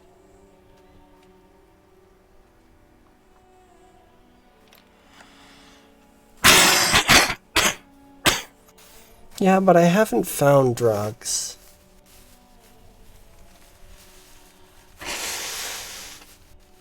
Could you connect me to the 41st Precinct? I have something I need to report. Just a second, officer. She puts you on hold, the static crackling softly like a bonfire. After a while, you hear an old man greeting you on the radio. His rattly voice is oddly familiar. 10-2, 10-5. This is 41st. Come in. Over. A scrawny old man sits in a dusty cubicle, smoking, with a large white rectangle sewn on his vest. In front of him is a box-shaped apparatus with an array of wires and antennas. The radio switchboard. Hi, this is me here. I work at your station. 10-4, what's your status? Over. It's not good. 10-20, over. Could you repeat that? 10-18, 10-20, over. Please just talk human to me. These numbers mean nothing to me. Take your message, sir, over. I need to report my badge missing. 10-9, repeat message, over. My badge, I can't find it anywhere. Basically, it's gone. 10-4, message received. This is a very serious situation. I need to 10-22 the captain, over. Is it him? What does he want? Says he lost his badge and needs to report it. He what? He lost his badge? Say nothing. Who lost his badge? Dick fucking Mullen. Who do you think? It's Officer Dick Mullen from the bestseller Dick Mullen and the Lost Identity. He says, fighting off laughter. Dick Mullen is not your name. It's the name of a fictional detective who would not lose his badge. Defend yourself. Immediately. They're laughing at you. Haha, officer's lost his badge. Haha, like I'm the first cop to ever misplace his He badge. says this has probably happened to other policemen before him and laughs sarcastically. Oh goddamn it. Is he fucking kidding? The whole station's gonna be dicked for this. Satellite Officer Vikmar is wondering if you might be joking and adds that this tarnishes the reputation of the entire station. Over. Mullen dicked us. Can't we just move on? I want to get reported and be done with it. 10-4, I hear you, officer. I'm just going to make a note here that you are in pursuit of your misplaced badge. Over. Fuck me. Mac, come here. You've got to hear this.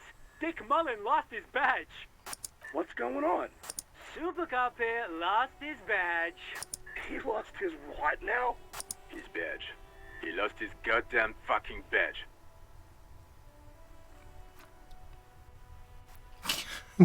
Could you all stop saying lost his badge for a moment? He asks you to please stop saying he lost his badge. Why? Did he find it? The room at the other end of the line erupts in volcanic laughter. Sergeant Orson was wondering if you found your badge yet. Over. You don't have a comeback. Sorry. It's hard to think like this. Say nothing. He's not replying. Looks like he's still looking for it.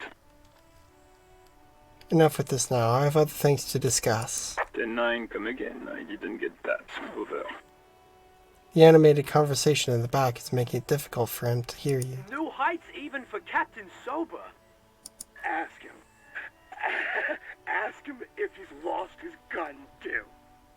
The room roars with laughter. Sergeant Orson wants to know if you lost your gun too. Over. Check your pockets. Check your... Holy fuck. You don't know where it is, do you? I don't have my gun? No. It's gone. It's not fucking on you. Don't sweat it, Bratan. You don't need a gun to have fun. We can still have fun. It's not all over. 10-9, come in, officer. Did you get my question? We were wondering about your gun. Over.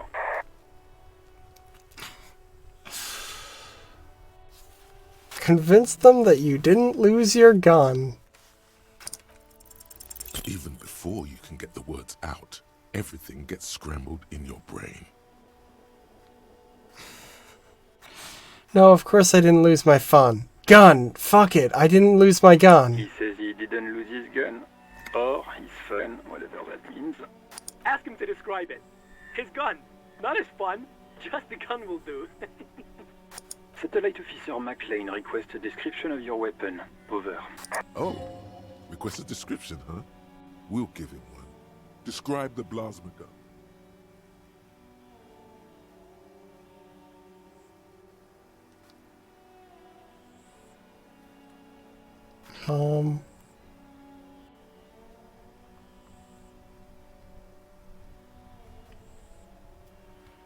For starters, it's massive. Got flared cooling vents along the front and hydrogen flasks sticking out too. 10-9, come again, please. Over. It's got a magnetic accelerator, an arc that accelerates an energized ball of periwinkle blue hydrogen-based plasma to near light speed. I'm going to need to put you on speaker for a second. Over. In contact, it detonates with the power of a dying star, erasing every living thing from existence. Oh, and did I mention it is dripping with sexy blue plasma? The officer is describing his genitalia in exaggerated terms. Over. Host in heaven. Did he lose his gun and his mind? Dear God, he lost his gun? Oh my, I can't. The man succumbs to laughter again. This isn't really a laughing matter. Mac can face a giant of Coco Nur by himself, but Disco here made him piss his pants. Oh, I can't. Fuck. He lost his ass, but he still got his wiener. Oh, man. I'm not going to. Ask him. Sergeant Orson here is wondering if you are still in possession of your genitalia. Over.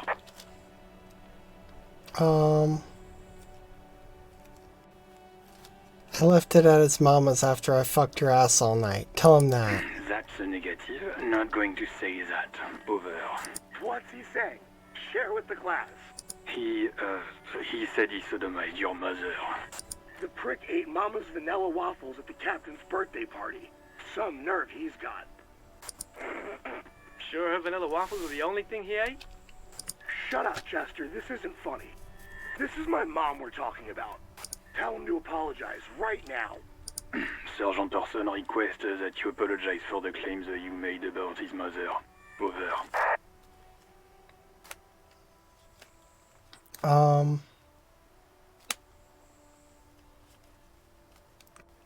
Hey, if you don't like the Fallout, maybe don't fuck with the Firewalker. Like he says, you shouldn't have antagonized the Firewalker in the first place. Who? The disbelief in Vicmer's voice is overwhelming. Satellite Officer V. Firewalker. I'm afraid he might be referring to himself as Firewater, sir. Firewater? He's lost it. Fuck it. Tell him to find his goddamn badge and gun. That's the only thing that matters. Satellite Officer V. I heard him. I'm on it. 10-4, affirmative. Officer is in pursuit of his firearm. They're static. Oh, God, The man is fighting back tears. Officer, do you need further assistance? Over. I'm in dire need of financial assistance. 10-4, I hear you. I don't have the authority to grant your request, but... What does he want now? He's asking for money. Is he fucking kidding? I don't think he is. Don't give that asshole anything. He's just gonna drink it all. Alright, that's a negative on the additional funds, sir. Over.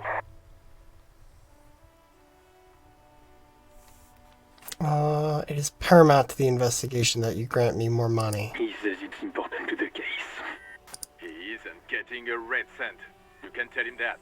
Request denied, sir. Over. I heard you. No funds. Anything else, sir? Over. That's all for now. Roger that. 10-10. Over and out.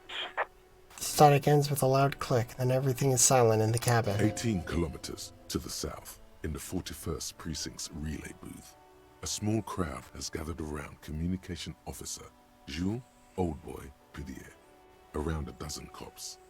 The small room is filled with cigarette smoke, a buzz with laughter, when Officer Judith Minnow enters. Her left arm is in bandages, and her hair trimmed short. What is going on here? Did something happen? She asks, startled. Jean Vicmer turns to her and What says, happened is my partner made contact. It's not good. He's lost his badge and his sidearm. He seemed confused, delirious even. He stops to think. Mac, the torso Torson, is finger-fucking his fist, laughing hoarsely and apparently telling some dirty story to his partner, Chester McLean, near the entrance. Yeah, Mullen was fucked, alright. Sounded fucking drunk to me. Yeah, Mac's right. This was some gnarly shit there. I mean, before he started begging for money, it was... Enough! None of this is funny. It's fucking sad. That's what it is. He's a cop. He's one of us, goddamn this. We must help him. Minot looks down at her neatly polished black shoes. There's a quiet firmness to her voice when she speaks. Yeah? How do you fucking plan to do that, huh? Get him off the drink? Go jogging with him in the morning and get him on carrot juice? He's a lost man. I just know we can't give up on him when he's at his weakest. He wouldn't. The crowd in the room has started fidgeting uncomfortably. Someone's trying to slip out unnoticed. Mac, man the door. You know what he told me? I don't want to get better. I want to get worse. Those were his words. He sighs heavily and turns to address the room. This shit does not leave this room. Not a word of this to the captain. Or anyone else. We'll give him a couple of days to pull his shit together. I guess I can hold off the report for a few days. Old boy lights another cigarette. Good. Okay, everybody. Nothing but a prank call here. We all got our laughs. Now get back to work. Far north, on the other side of the motorway, the officer quietly hunches with his hand in the motor carriage.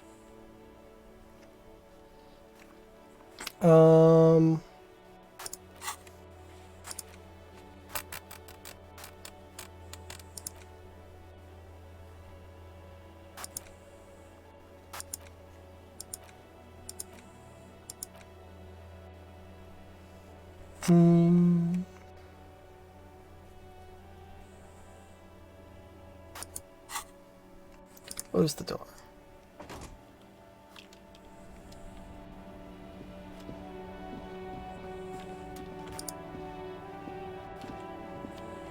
Hello again, officer. How are things? Alright. Okay. So I'm gonna go back up to the fucking thing.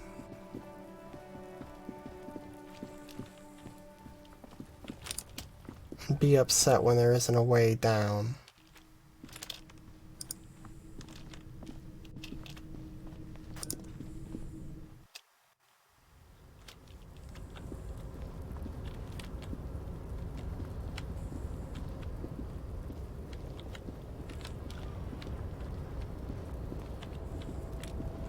What is...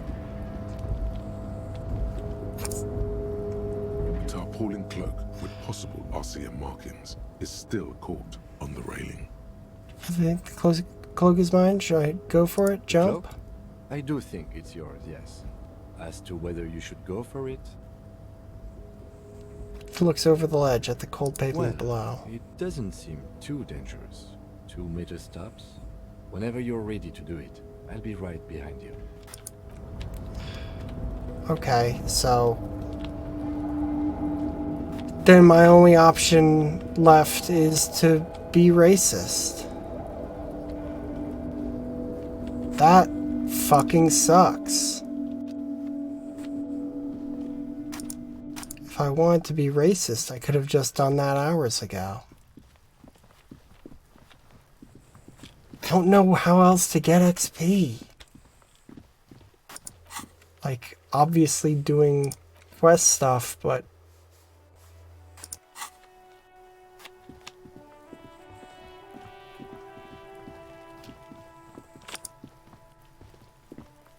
The man before you is naked, but for a pair of the material delicate and fragile.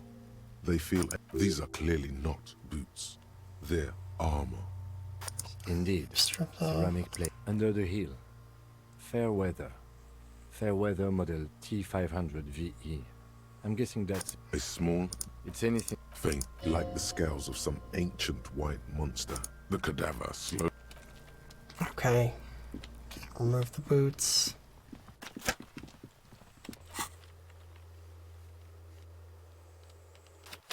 I don't know how to get anywhere. Oh. Fucking Kadoy. Nope. Kim? Hello, sir. Step right in. The store is open.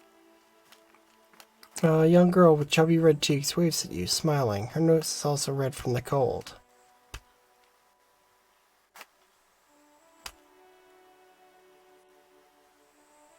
Are you interested in a new and exciting... I'm assuming that the armor gives stat bonuses, but I can't get any of it. What kind of store is this anyway? It's a bookstore, sir. We sell books, postcards, and some board games. It's called Crime, Romance, and Biographies of Famous People. Whoa, whoa, whoa, whoa. Hold your horses, little girl. What is a book? Be ridiculous. I know all these things. You're fooling nobody. I said I know all these things, and I do, goddammit. Sir, are you okay? You've been standing here silently for a while now. Not really.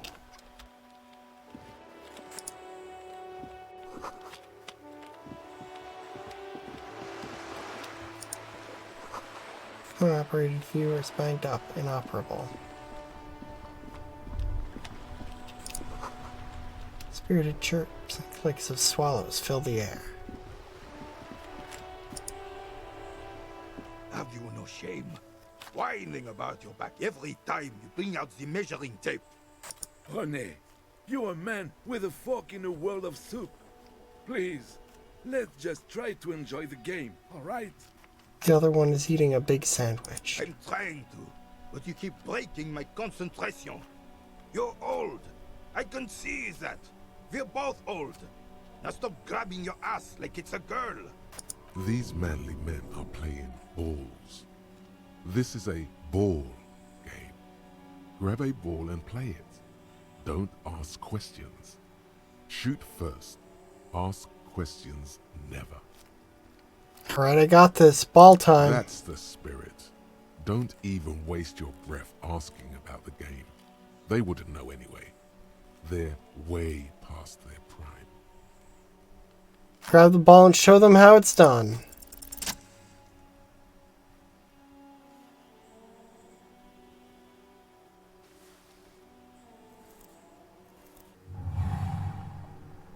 You are immediately surprised by the ball's lack of weight. No matter, you'll make it work. Feel the ball. The cold metal ball is surprisingly smooth against your neck. It has a pattern on it. Probably a sponsored ball. Yours would only be covered with bumps of learning and scars of victory.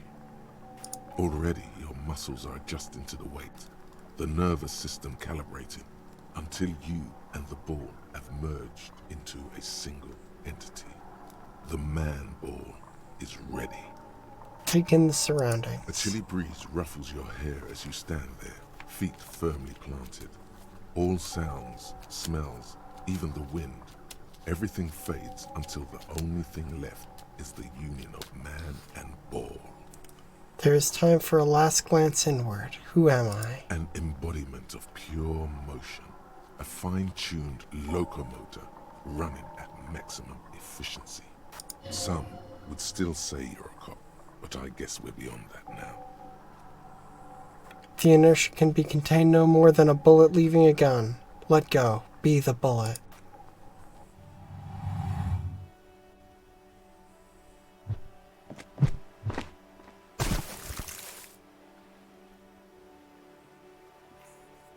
Merde! Bordel de merde! What the hell is your problem? Not a weak right triceps, that's for sure. I don't care if you are a cop. You do not just ruin someone's game. It's so goddamn disrespectful. I'm sensing anger, and I don't understand why. You vandalized our game, son. We can't play pétanque with 5 bull. Oh, pétanque. I understand. No, you don't. Our pétanque game is ruined. We want our bull back. Take it easy, René. This is just a misunderstanding, isn't it, officer? No harm done. Of course there's harm done, you orange slug. You owe us a goddamn bull. Okay, I will try to fix this. Good. Mistakes are forgiven when men at least try to right their wrongs. I believe you will try. Now, why did you approach us? Just talk. It'll smooth things over. Old people like attention. Do you know anything about the man hanged in the backyard of the Whirling in Rags? Unfortunately, I don't. Unlike most of the locals, I have no qualms about assisting law enforcement. But this affair has passed me by completely. And most of the locals? In Martinez, the union is the law. So can you really blame them? But you don't have a problem with cops. Cop is a pejorative term. I don't have a problem with policemen. On the contrary, I admire the effort to bring order to our streets. So again, you don't know anything? If I knew, I would not be afraid to tell you. I simply don't. I'm an old man, not a coward. The daily business of the riffraff no longer concerns me. This is a man with a lot of past, but little present, and almost no future. Thank you for your time.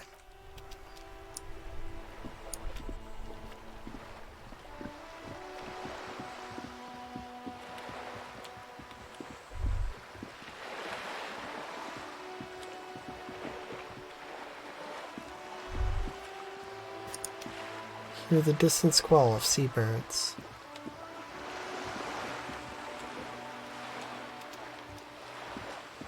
You're right, where'd that loser fucking kid throw the helmet? Splatter of bullet holes lines the wall. Wait. Or a copy of the city map.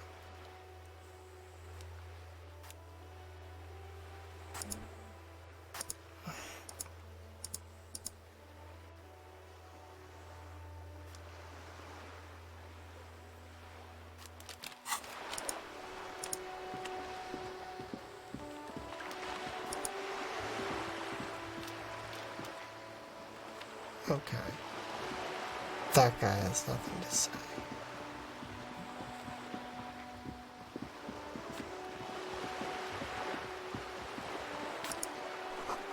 Lonely cormorant surveys the sea, indifferent to your approach.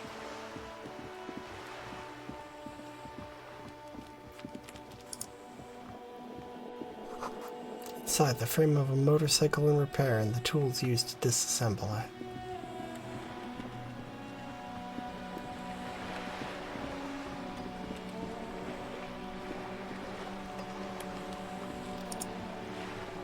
A striking woman leans against the cabin top of her sailing boat, smiling as you approach. Her green raincoat glistens with droplets. A silk scarf is tied around her throat. Good afternoon, officers. I'm Joyce. She extends her hand in greeting. Joyce L. Messier. I represent the board of Wild Pines, the owners of the harbour. You gentlemen must be from the RCM. Shake her I'm hand. glad to see you here. Grip is tight and cold. Like steel. There is strength there. If she wanted, she could sink her nails deep into your skin. I was dispatched to handle a strike, not a lynching. Anything I can do to assist the RCM in this matter, I will, gladly. That is good to hear, madame. My colleague will take the lead on this interview. I should let you know that he is recovering from an unusual medical episode. Very unusual. But I can assure you of his ultimate competency. There's a trace of irony in his voice. Mischief even. The lieutenant is hatching some scheme. It happens quicker than a shooting star. But did the lieutenant just wink at you? How interesting. I wish you a swift recovery. In the meanwhile, you have my full cooperation, and the full cooperation of the Wild Pines group. It's hard to get a read on her precise disposition, but she appears helpful. What can you tell me about this strike? Everything. Right up to, but not including, trade secrets. What is your role in this precisely? I believe the official title is Senior Labor Negotiator. In practice, I'm a grocery clerk. I relay the union's demands to Wild Pines and return with Wild Pines' counteroffer. And how are the talks going? They're not. That's the problem. The union stopped all negotiations a week ago, after that awful lynching took place. Wait, she just admitted that the lynching and the strike are connected. Now they won't even let me into the harbour. There's a 2-meter-20 racist behemoth blocking the gates. So the strike is connected to the lynching. Yes, I believe there is a connection. But that's a subject for later. She's resolute in this, yet you sense that she wants to tell you. You'll have to earn her trust first. Oh, you mean Measurehead? Yes, Jean-Luc Measurehead. She leans back and rolls her eyes. How are the talks going before the lynching? Let's say I was not making the kind of progress I'd hoped for when I first arrived. And when did you first arrive? I arrived 3 weeks ago. Yes, in the middle of February. The bay was still partially frozen then. I prefer to do these things on site, like the RCM. But the strike began in December. He looks at his notes. I wasn't the original negotiator here. I took over after Mr. Gaumont hit a wall with Mr. Clare, the union boss. Mr. Clare refused to speak with Gaumont despite concessions he'd granted the union in prior negotiations. This isn't the first time the union has gone on strike? Heavens no. There have been 2 prior strikes.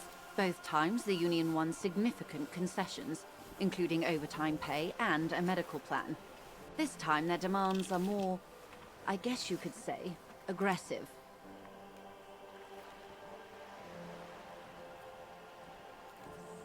What are their demands? There are leaflets everywhere, and banners. What did they say again? Oh yes. Every worker, a member of the board.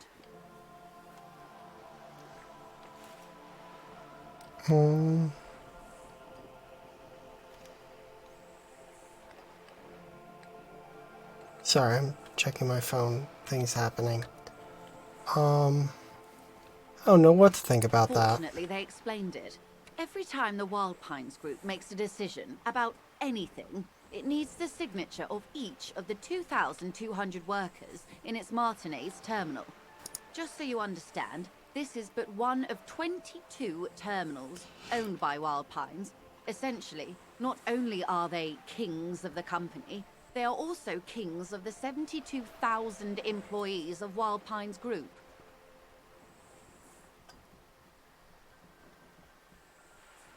What are you going to do? I'm not sure.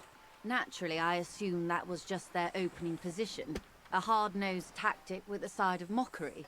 But there's been no follow-up, just the same nonsensical slogan repeated over and over again. And now, people are getting lynched, I hear. Behind the whirling in rags. A disastrous situation if there ever was one.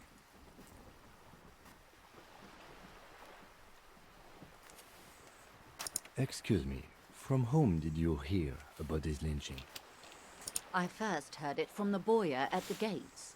The one whose very name advertises his aversion to work. I think he said it was, "Call me mañana." This checks out. Scabs at the gate. Did you put them there? The scabs?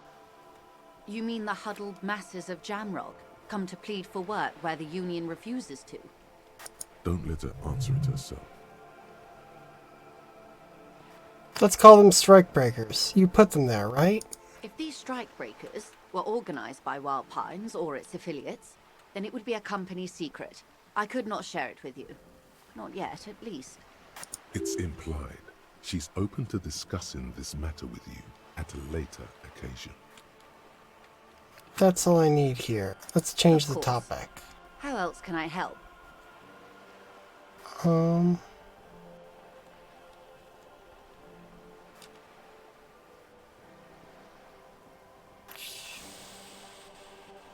What can you tell me about this lynching? Quite a few things, I'm afraid.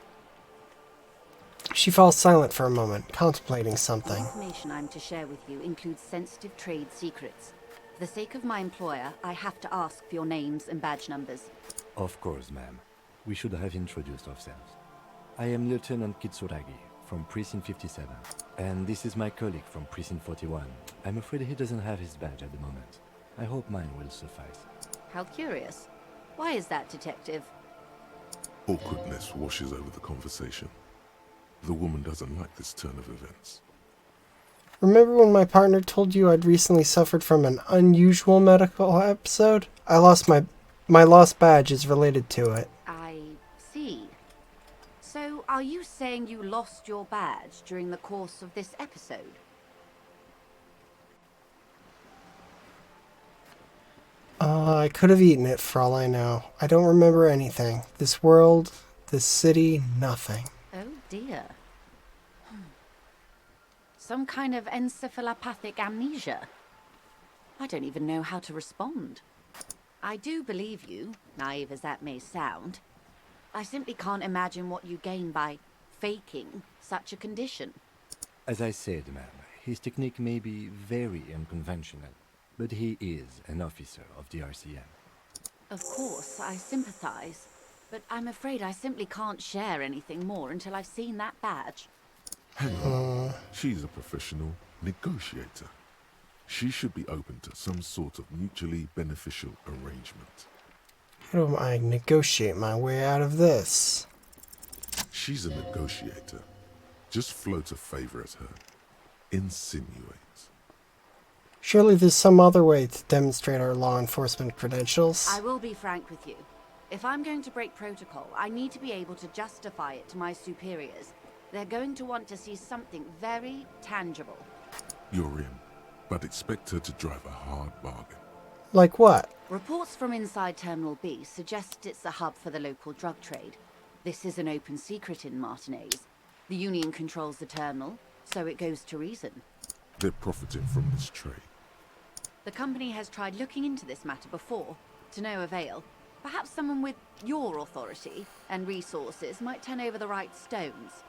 Or you can recover your badge, though if I may be blunt with you, it Hello? sounds like that may be a lost cause. Hello? Sorry, my cat was just pawing at me and it's really cute. He needs attention. Detective, a word in private before we continue. Excuse us a moment, ma'am. This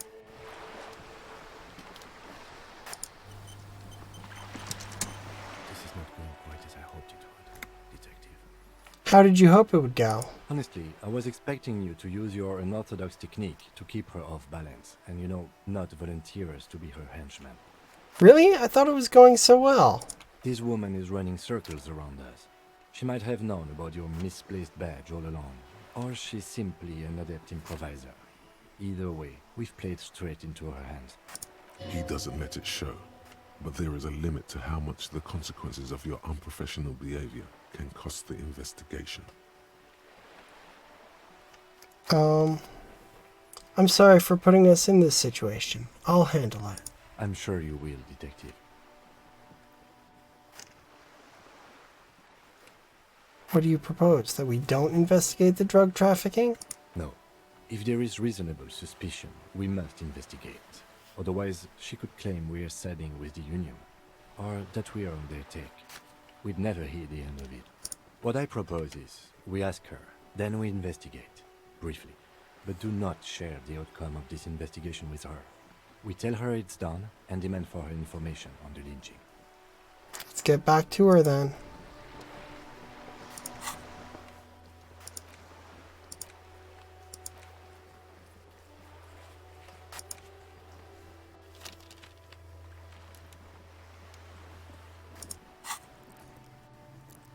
Man, I'm so far away from a level up. You're back. Good. What can I help you with? Okay, tell me about this alleged drug trafficking. It's quite straightforward. Someone is using Terminal B to smuggle raw ingredients from the Samar and Isola into Revachol with the Union's blessing. Wild Pines has suspected it for years. Ingredients for what, ma'am? Meth and dextroamphetamine, GBL, and various synthetic psychedelics. Honestly, it might be quicker to say what you can't make from the stuff. Let me get this straight. The materials come from Samara to Revachol through the terminal? Yes. After they clear the terminal, we lose track. The actual production is taking place at various sites in and around Jamrock Quarter, north of here. Look, it seems gauche to ask for money. Wild Pine seems to be well apprised of the local drug trade, man. Do you mean to say the Union also produces the product? Sells drugs, I mean? We're in logistics. It's our business to know. And no. As far as the company knows, the Union does not produce it. They transport the ingredients for a cut. And you want us to investigate? Yes, but you won't get anything out of Evrart and the Dockworkers Union. Still, every chain has its weak link. Am I going to need bolt cutters for this? Unlikely, officer. I'm talking about the lorries. Once the ingredients reach Jamrock, they're distributed to a network of local manufacturers, well beyond our grasp. But in transit, they may be vulnerable. Perhaps you've noticed that a number of lorries are tangled in a traffic jam at the roundabout just now. Interview the drivers who are still hanging about. One of them might be waiting for a crucial shipment.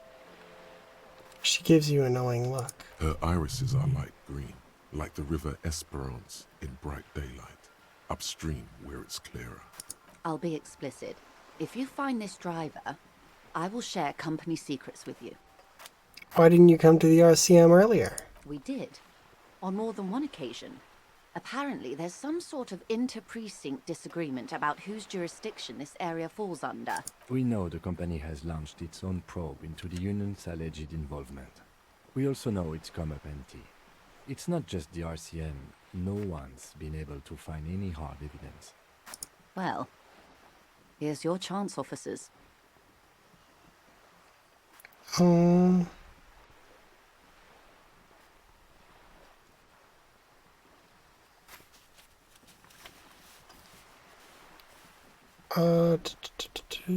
We already have some suspicions that one of the drivers was present at the lynching. The two might even be connected. Or not. Though, if you have evidence to the contrary, I'm eager to hear it. As eager as I am to share it, Lieutenant, once the job is done. Okay, I've made up my mind about the smuggling investigation. Yes?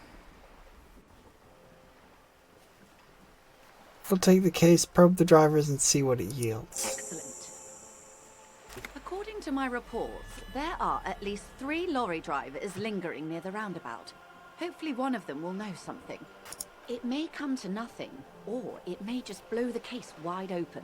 I suspect the traffic jam won't disperse for a few more days. You should have the time you need. In the meantime, let me know if there's any other way I may be of assistance. You seem rich. Can I have some money? Is what you want to say, but it isn't that easy, is it? Look at Well, that why lady. not? Take a gander. Squint your eyes, bub. What nice fabrics. Why, yes. Tucked away under that sturdy green raincoat, almost rustic in its simplicity, a silk shirt and matching scarf around her gentle throat, while dull orange pearls hang from her earlobes, red from the cold. Her light green eyes scan you, full of knowledge and worry. Wealth and all its possibilities. Yeah, so? Now look at you. You misery-clad simian. Barely able to tie your own laces. Your armpits are lakes. A scythe of booze precedes you. Your hair sticks to your forehead and your underwear feels uncomfortable. You're poor. Poor as balls. You can't ask this person for money. You're too...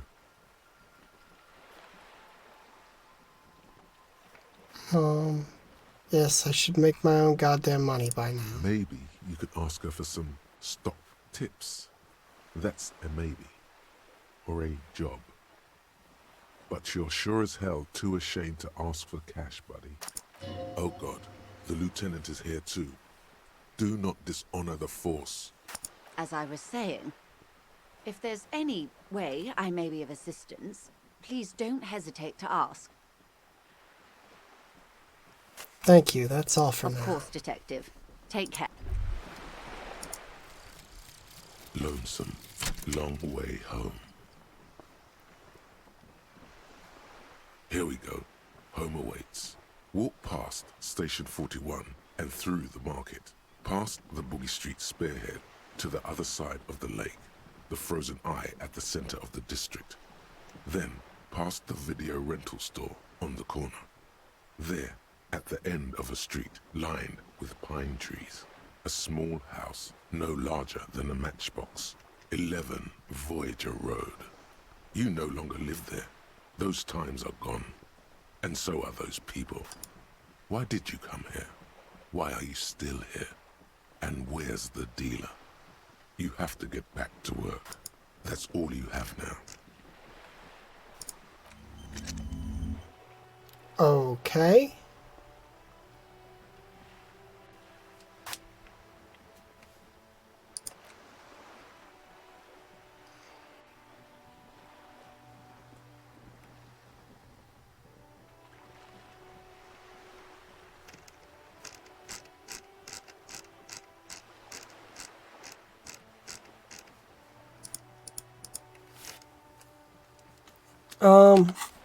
Okay.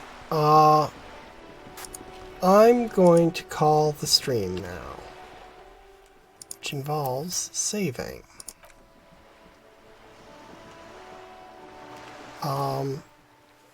So thank you for watching, y'all.